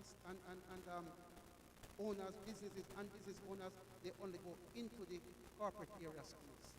One, because it is convenient. However, whatever it is that my company will do to go into the primary schools, to go into the high schools, I'll do. The gentleman drove from Hanover today. Well, I came from Ocheres. So at the end of the day, whatever it is that we as business people that are from rural areas, for example, or like rural areas, we must do. The second commitment is that hopefully, whoever it is in the business department that I will liaise with, I will also provide a scholarship going forward, more than likely from the 2026 school year. Hopefully, it can be 2 students, but we'll work that details out. And I say that to say this, one second. And I say that to say this. I myself, it is scholarship that has actually funded most of what I've done. I vividly remember back in those days when Bethlehem, if you owe school fee, I remember I was in this black class, and she had a list. You remember this black? And before it was the 40s black, right? Yes. And before she came in the class, she called me outside, and she said to me, Damien, your name is on the list. But if and when I call your name, you must still always come back to my class, because I know that you're going to give me a 1 in account. I did deliver the 1 as well. You know what is funny? When she started calling the names, my name wasn't called as yet, so all those people actually just got up and left, even those names were not called, and I didn't leave. That is why up to today, Bethlehem is so close to me. When I started my teacher training, the Alumni Association in New York, they actually paid a lot of my school fee as well. Hard work and determination. The third and last commitment is that I saw a few people here eating, because they probably came from early and they probably didn't eat much. I saw 2 people actually were eating at the time. And I actually wrote that one down with my hand. On the next day, on the next, the next entrepreneurial day, the next seminar and trade show, I will make sure that I liaise with whoever the organizers are, and I will provide the refreshments throughout the day, so that when they come, they can have refreshments at the back, that they don't have to be hiding and sneaking and be eating. Honestly. Yes. And if I can actually get even one corporate entity to come along at the next one, I will definitely do that. Because like I say, a lot of the times when we think about competition, we think about the colloquial term bad man. Being a part of the Jamaica Manufacturers and Exporters Association, we sit with these people that we see on television, we sit with these people who are on boards, and we sit with these people who are owners of these big, huge companies, and the only thing that they give to you is encouragement.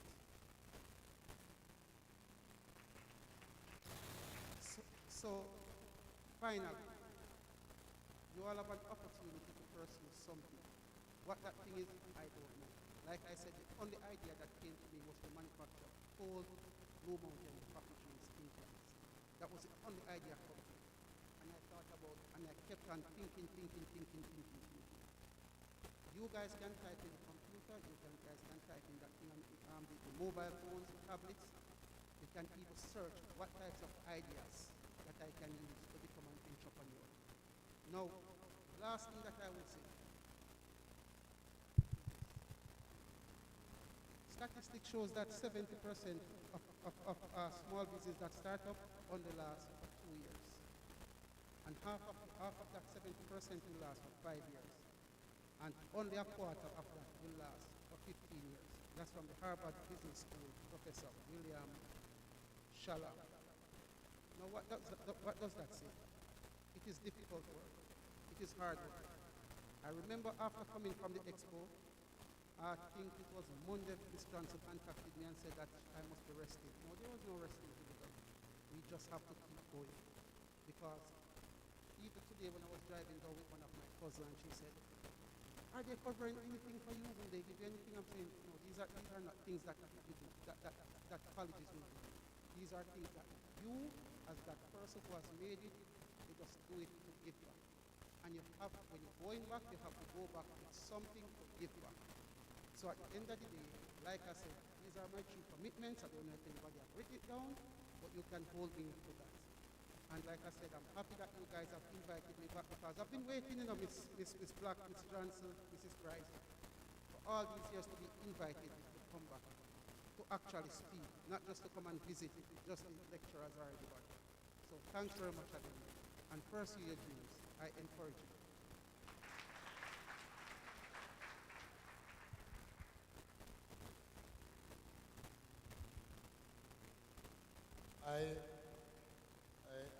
I'm literally lost for words, Mr. Drummond, and I'm lost for words because of the commitment that you have just made to your institution, and you are a part of Bethlehem, and I am certain that Bethlehem didn't play a role in molding you into the individual or what I consider to be the successful businessman that you are now.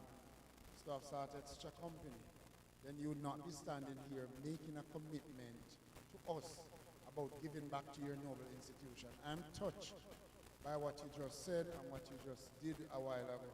And I'm certain that the lecturers who you have identified by name, I told you earlier that I spoke to them before I came up here, and they told me, they reminded me about when you came here for interview.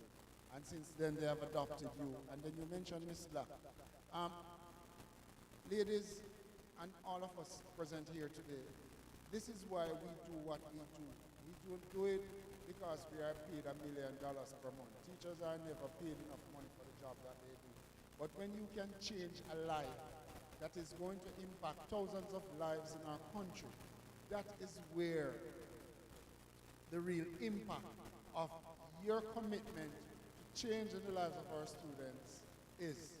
And I want to encourage you as you sit there to continue to do what you are doing. And the head of the business department is also here as well. Mr. Rodney, please make certain that you document what was just the commitment and the offer that was just made to our institution now. Because I am certain that the students who are here and those that are to come will benefit greatly from what Mr. Drummond has offered to us as an institution. A matter of fact, I don't know if you noticed that our presenters have been creating an impact by just coming here and telling us what they have to offer to us. And we are going to make certain that whatever the Heart Trust NT has to offer to us, we are going to take you up on that, sir. Don't ever think that we are not going to be at you. We want those grants. We have the MOU that have been signed and executed already, and we are coming back to you. And I'm certain that we'll be in touch with Mr. Drummond to see how much he can offer to the business department and Bethlehem Moravian College by extension. I am touched, ladies and gentlemen, and I am so happy that I am a part of what is taking place here right now. Two things are going to take place now as we seek to wrap up this portion of our program. Miss Lorian Gray is going to come and do a vote of thanks, and then after that, some presentations are going to be made to our presenters who have been with us from this morning.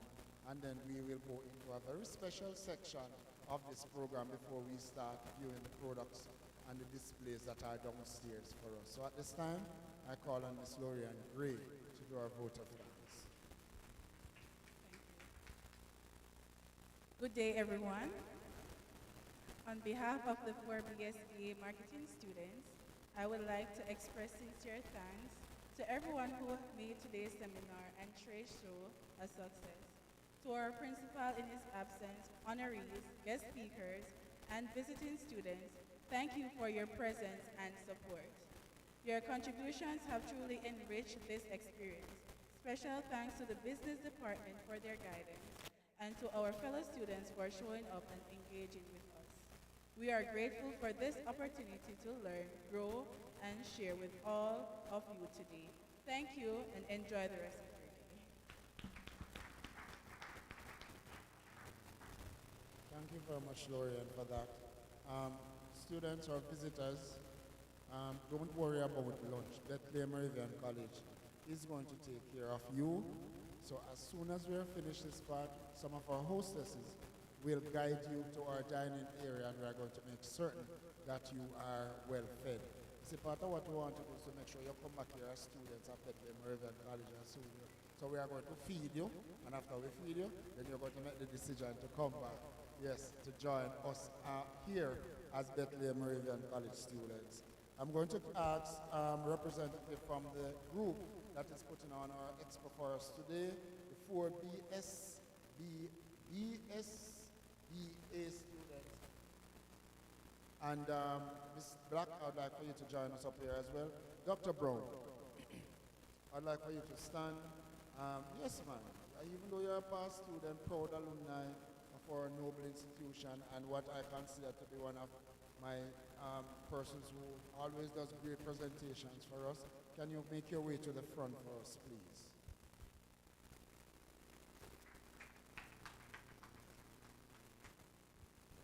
On behalf of Bethlehem.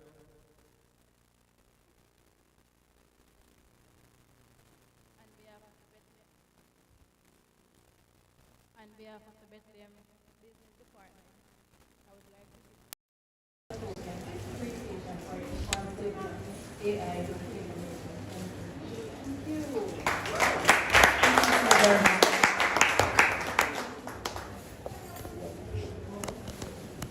Thank you, my dear.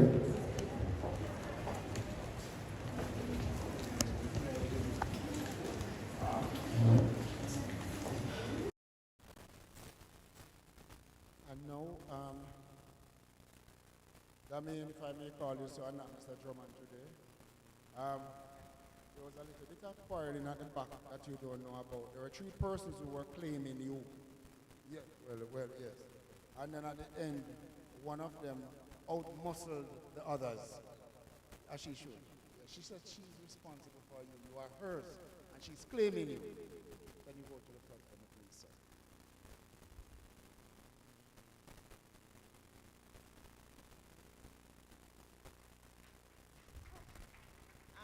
This is indeed a pleasure. Damien is my first son at Bethlehem. I've had many every year. I've been here for 23 years. He's my first son, and others will get all the awards and rewards that you do, but Damien is the first, and I want to thank you. I want to thank you, Damien. You have done a lot for yourself. You have matured. You are a responsible individual, and thank you for coming today.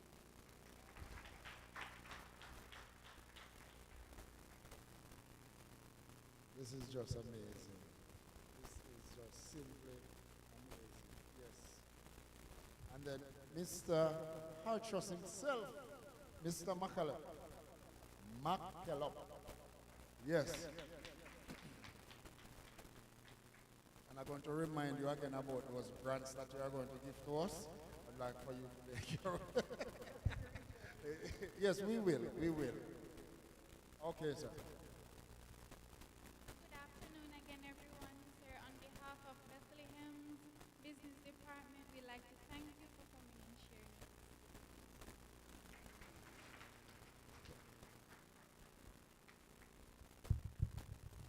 Wonderful. At this point,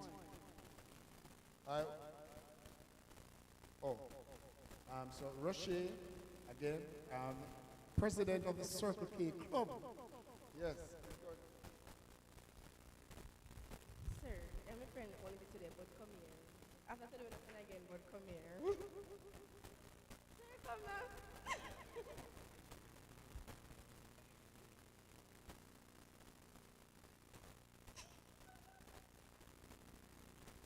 Okay, Mr. Malcolm, on behalf of the business department, I want to say thank you for being here today. Thank you for being an amazing chairperson.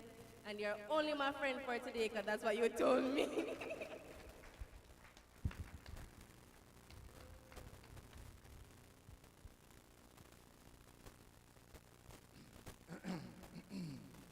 Oh my God.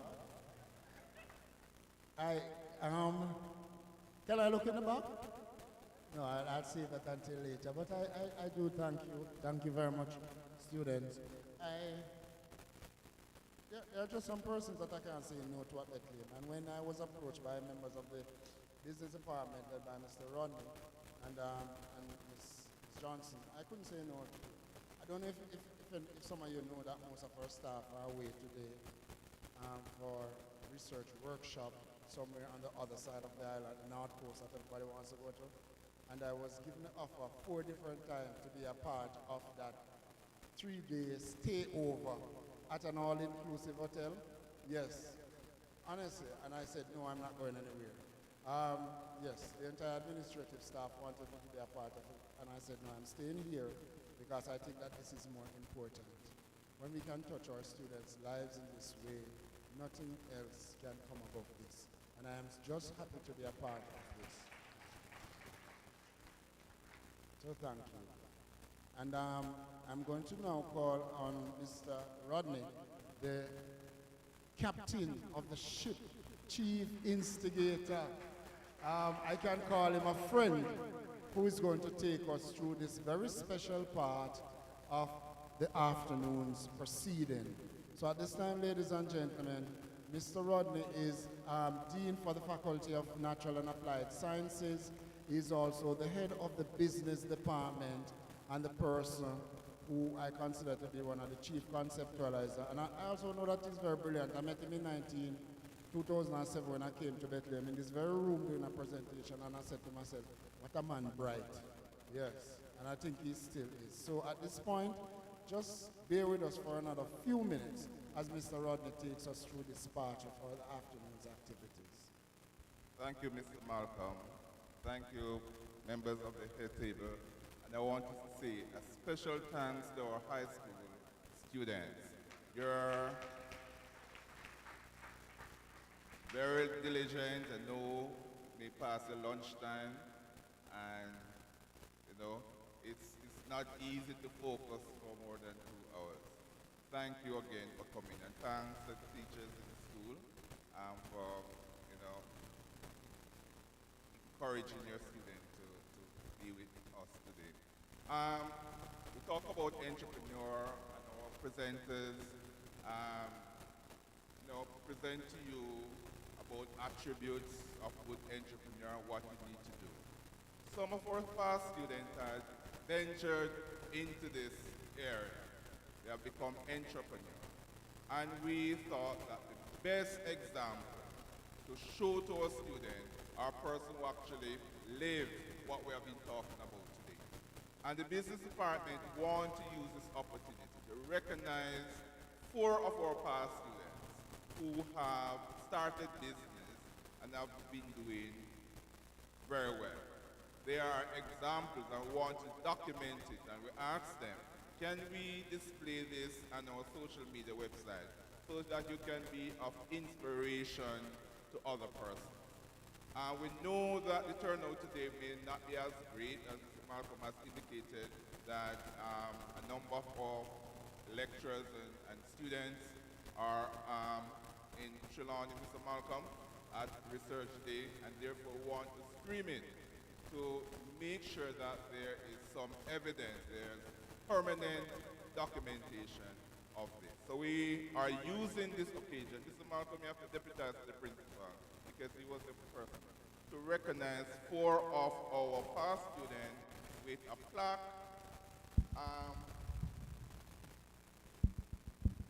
in recognition of their entrepreneurial venture. So we want to start with Dr. Perrine Tatum Brown. She's a consultant, she's a teacher, lecturer. And Mr. Malcolm, could you take the honor of present this to Dr.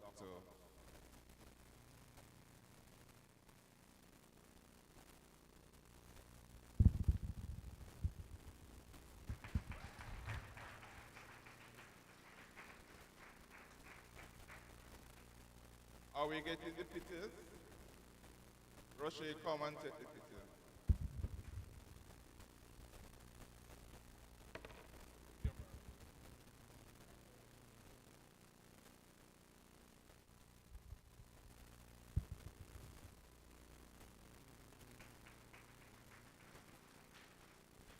Our second honoree is Dacia Genius.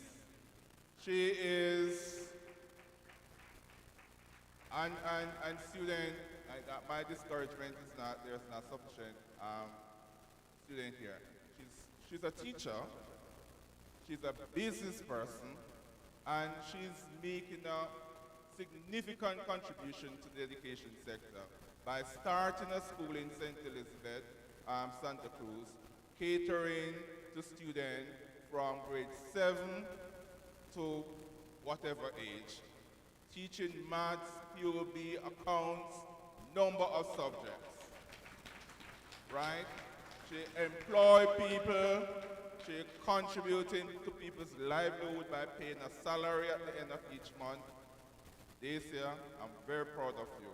She was one of my students.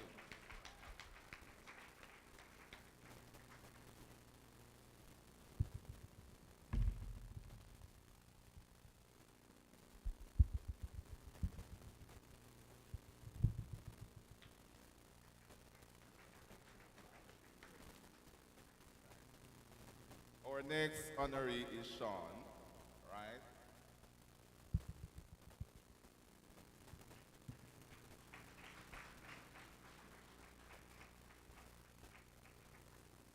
Sean, I met Sean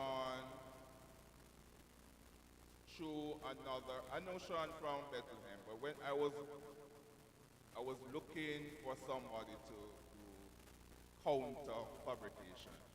So another person who is a business person, and if we can make him know that we honor Sean, because he's going to say, Mr. Rodney, you never recognize me. Terran is my very good friend.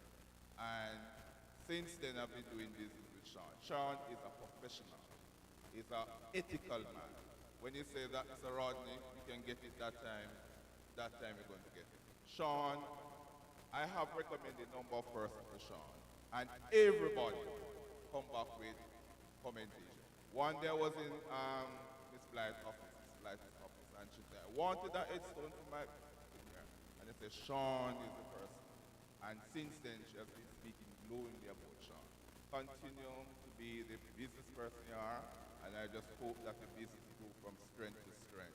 And we'll be always recognizing and representing you, and we'll do our best to spread the word about Granite Concept. So remember that word, Granite Concept in Mandeville. Anything that you need about granite, headstone, and I saw you doing a new thing, promoting this granite for gravestone, grave, big thing. Right, so that's where Sean is. Thanks again, Sean, and congratulations.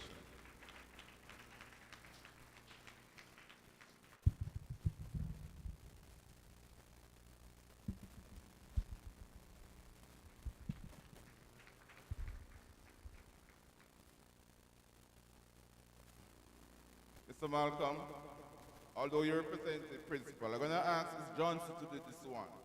So we, huh? Yeah.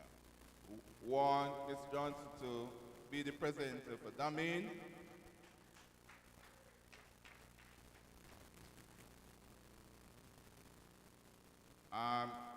Damin, when I was doing, because Ms. Johnson asked Damin for information about his business for us to do the introduction. And it was not forthcoming because I know you're very, very busy. And I started to do the research and found the book. And, you know, you're an inspiration in many, many ways and more. And we can't say thanks enough to you. Your presence here is more than just words. Your presence here is an inspiration to our students, our potential students sitting there in different uniform, and our current students. I'm pronouncing God blessing on you, and may you strive from strength to strength. So this is a token just to say we are proud of you, Bethlehem, and the business department in particular. Where's Mr. Johnson? Come, take this. We really very, very proud of you, sir. And may you use this token in remembrance of us. Thanks.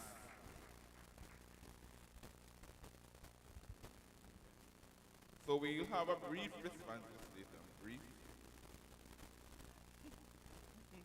At behalf of the token. And then Sean will want to say.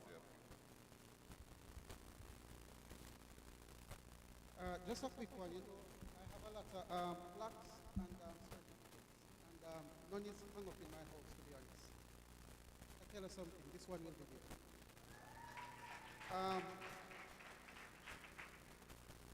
The story that can't leave me and Miss Johnson. After I finished at Bethlehem in 2005, I remember I borrowed her economics book. I didn't have books. You remember Miss Johnson? I returned it at her home in Santa Cruz. And she said, Dami, what are you going to be doing? I'm saying, I'm putting out application because, you know, I've been struggling a lot, so I just want to have some money now that I can spend on myself. And she said, no, man, you're not applying to Monroe College. I said, remember that come at the campus? And while they were offering scholarships and all of that, I said, it didn't make any sense. She said, no. Write down the website at the time, and she said, go and apply. And I applied. I did apply for scholarships. Got the scholarship. They actually offered it to me.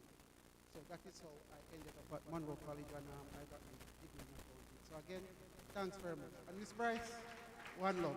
Thank you. Okay, thank you, Damien. All right, so Mr. Rodney said brief, but I'm going to be brief. Just want to start out by saying how truly humbled I am. On behalf of the honorees, on behalf of everyone here who received those tokens, I just want to say a big thank you to Bethlehem. I am touched. The Bible says in Proverbs 19 verse 21, many are the plans in a person's heart, but it is the Lord's purpose that prevails.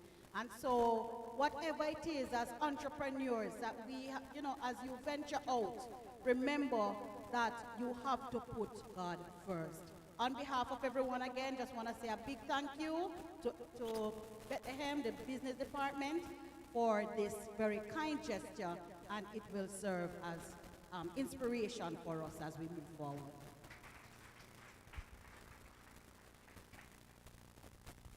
Thank you, Doc. At this time, Lishay, this is our time again, Lishay. There is a business club that Lishay is going to tell us about now and do the official launch of this business club. And then after that, we are going to be, well, shortly after we'll be dismissing. So at this time, I'm going to ask Ms. Gordon to take us through, she's going over there, sorry. Take us through the PSCs. Students who are our visitors here today, please remember that lunch is on us. We are going to take very good care of you as soon as we have wrapped up here. And then there are a number of different displays that are downstairs. We want you to go and view the exhibitions that are there because you may learn something, you may want to purchase something, you may want to find out how something is made, and just satisfy your taste buds and your curiosity. I'm so happy, and if I may too, I'm so happy that I was a part of this great day. And I hope that it is documented so that others who will come after will get to learn from what you have done here today. So at this time, Ms. Gordon is going to take over. Hello again, everyone. So one of the problems that I realized here at Bethlehem is that students are not taking action. They have ideas, but they just don't know how to I want to start a business. How are you going to do it? They don't have the resources. They don't know what to do, how to go about it. Because in Jamaica, I've realized that getting access to these type of information is very hard if you don't have these. So I've decided, why not have a business club? Mr. Rodney, he's guiding me through it. We already had one, but we're going to be relaunching it. So I'd first like to welcome all of you first to the official launch of the Bethlehem Moravian Business Club.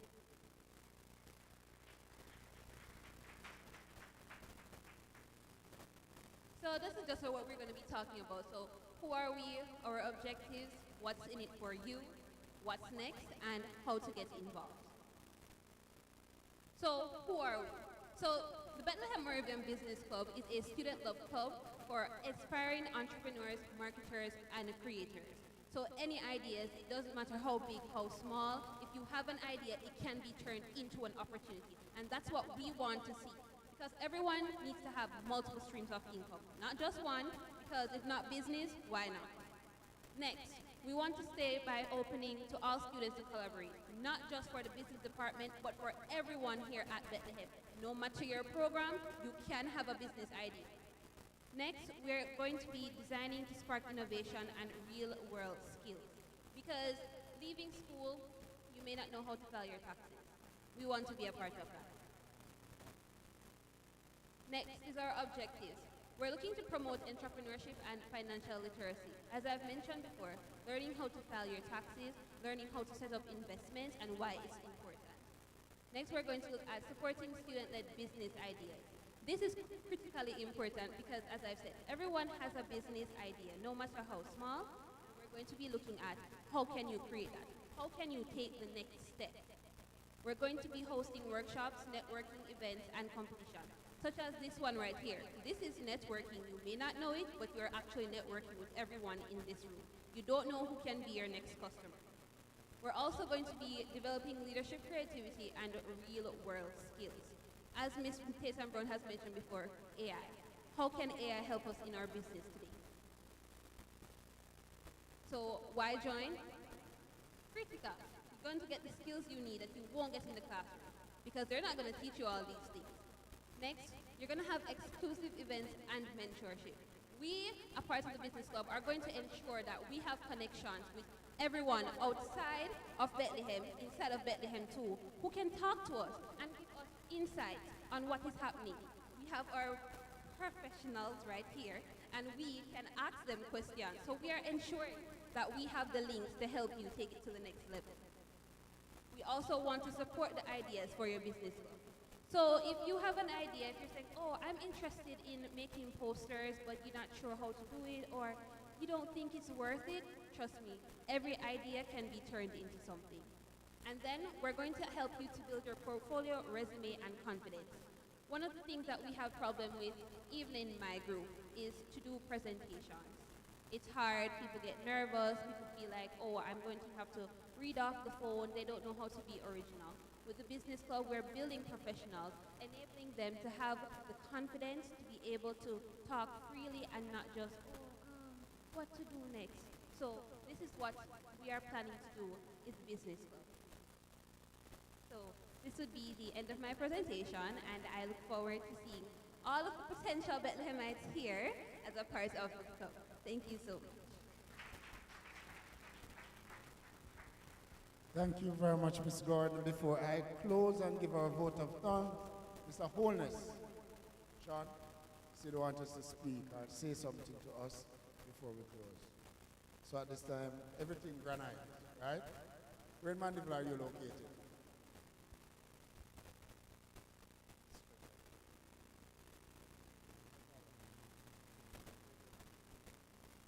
So I'm on Caledonia Road. You guys are familiar with Caledonia Road? Yeah, man.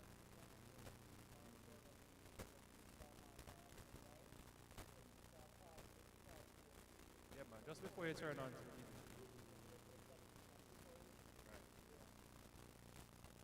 All right. I won't be long. I just wanted to join my fellow colleague here. Ms. Black, what's the current school fee per year on average?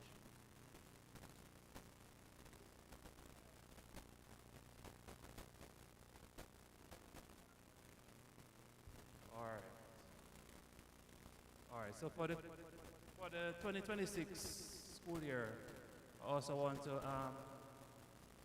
add 2 persons scholarship. All right.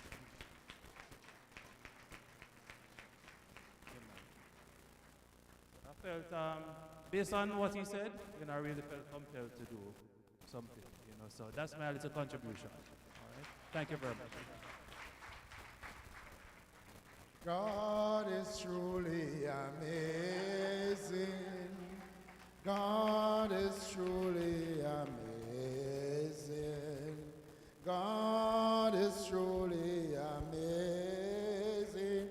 My God is truly amazing.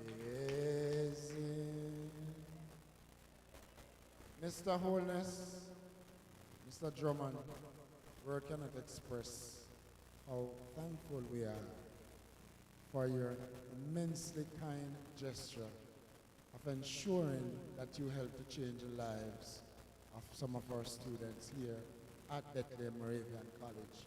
One of the things that you probably don't even realize yet is that you are going to be breaking a cycle of poverty that may exist among a family.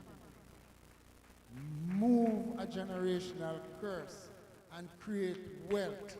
You are paying it forward for our students, and as Dr. Brown said, God bless you immensely. And we hope that your businesses will continue to grow from strength to strength as you give back to this place that has helped change the lives of so many persons in our society. When you change the life of one person in one family, in one community, you may not understand until later on the domino effect that will have on an entire generation. Gentlemen, we thank you wholeheartedly for your gesture, and we are going to take you up on it. Mr. Rodney is here, and other members of the department is here, and we are going to capitalize on those offers that you have made to us. What more could we ask for, ladies and gentlemen? I am so happy and so proud as a Bethlehem alumni to be a part of what is taking place here today. And for our prospective students, because I'm speaking it into being, this is what defines Bethlehem Moravian College. Our care is for the future. And this is how we care for your future. Thank you very much, gentlemen.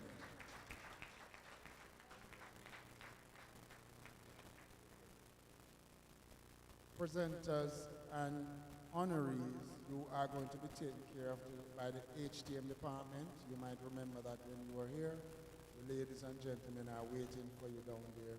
Our invited guests, our students, our hostesses, that's some of our students are going to be taking you to our dining area to make Lori stand up so that they can see you.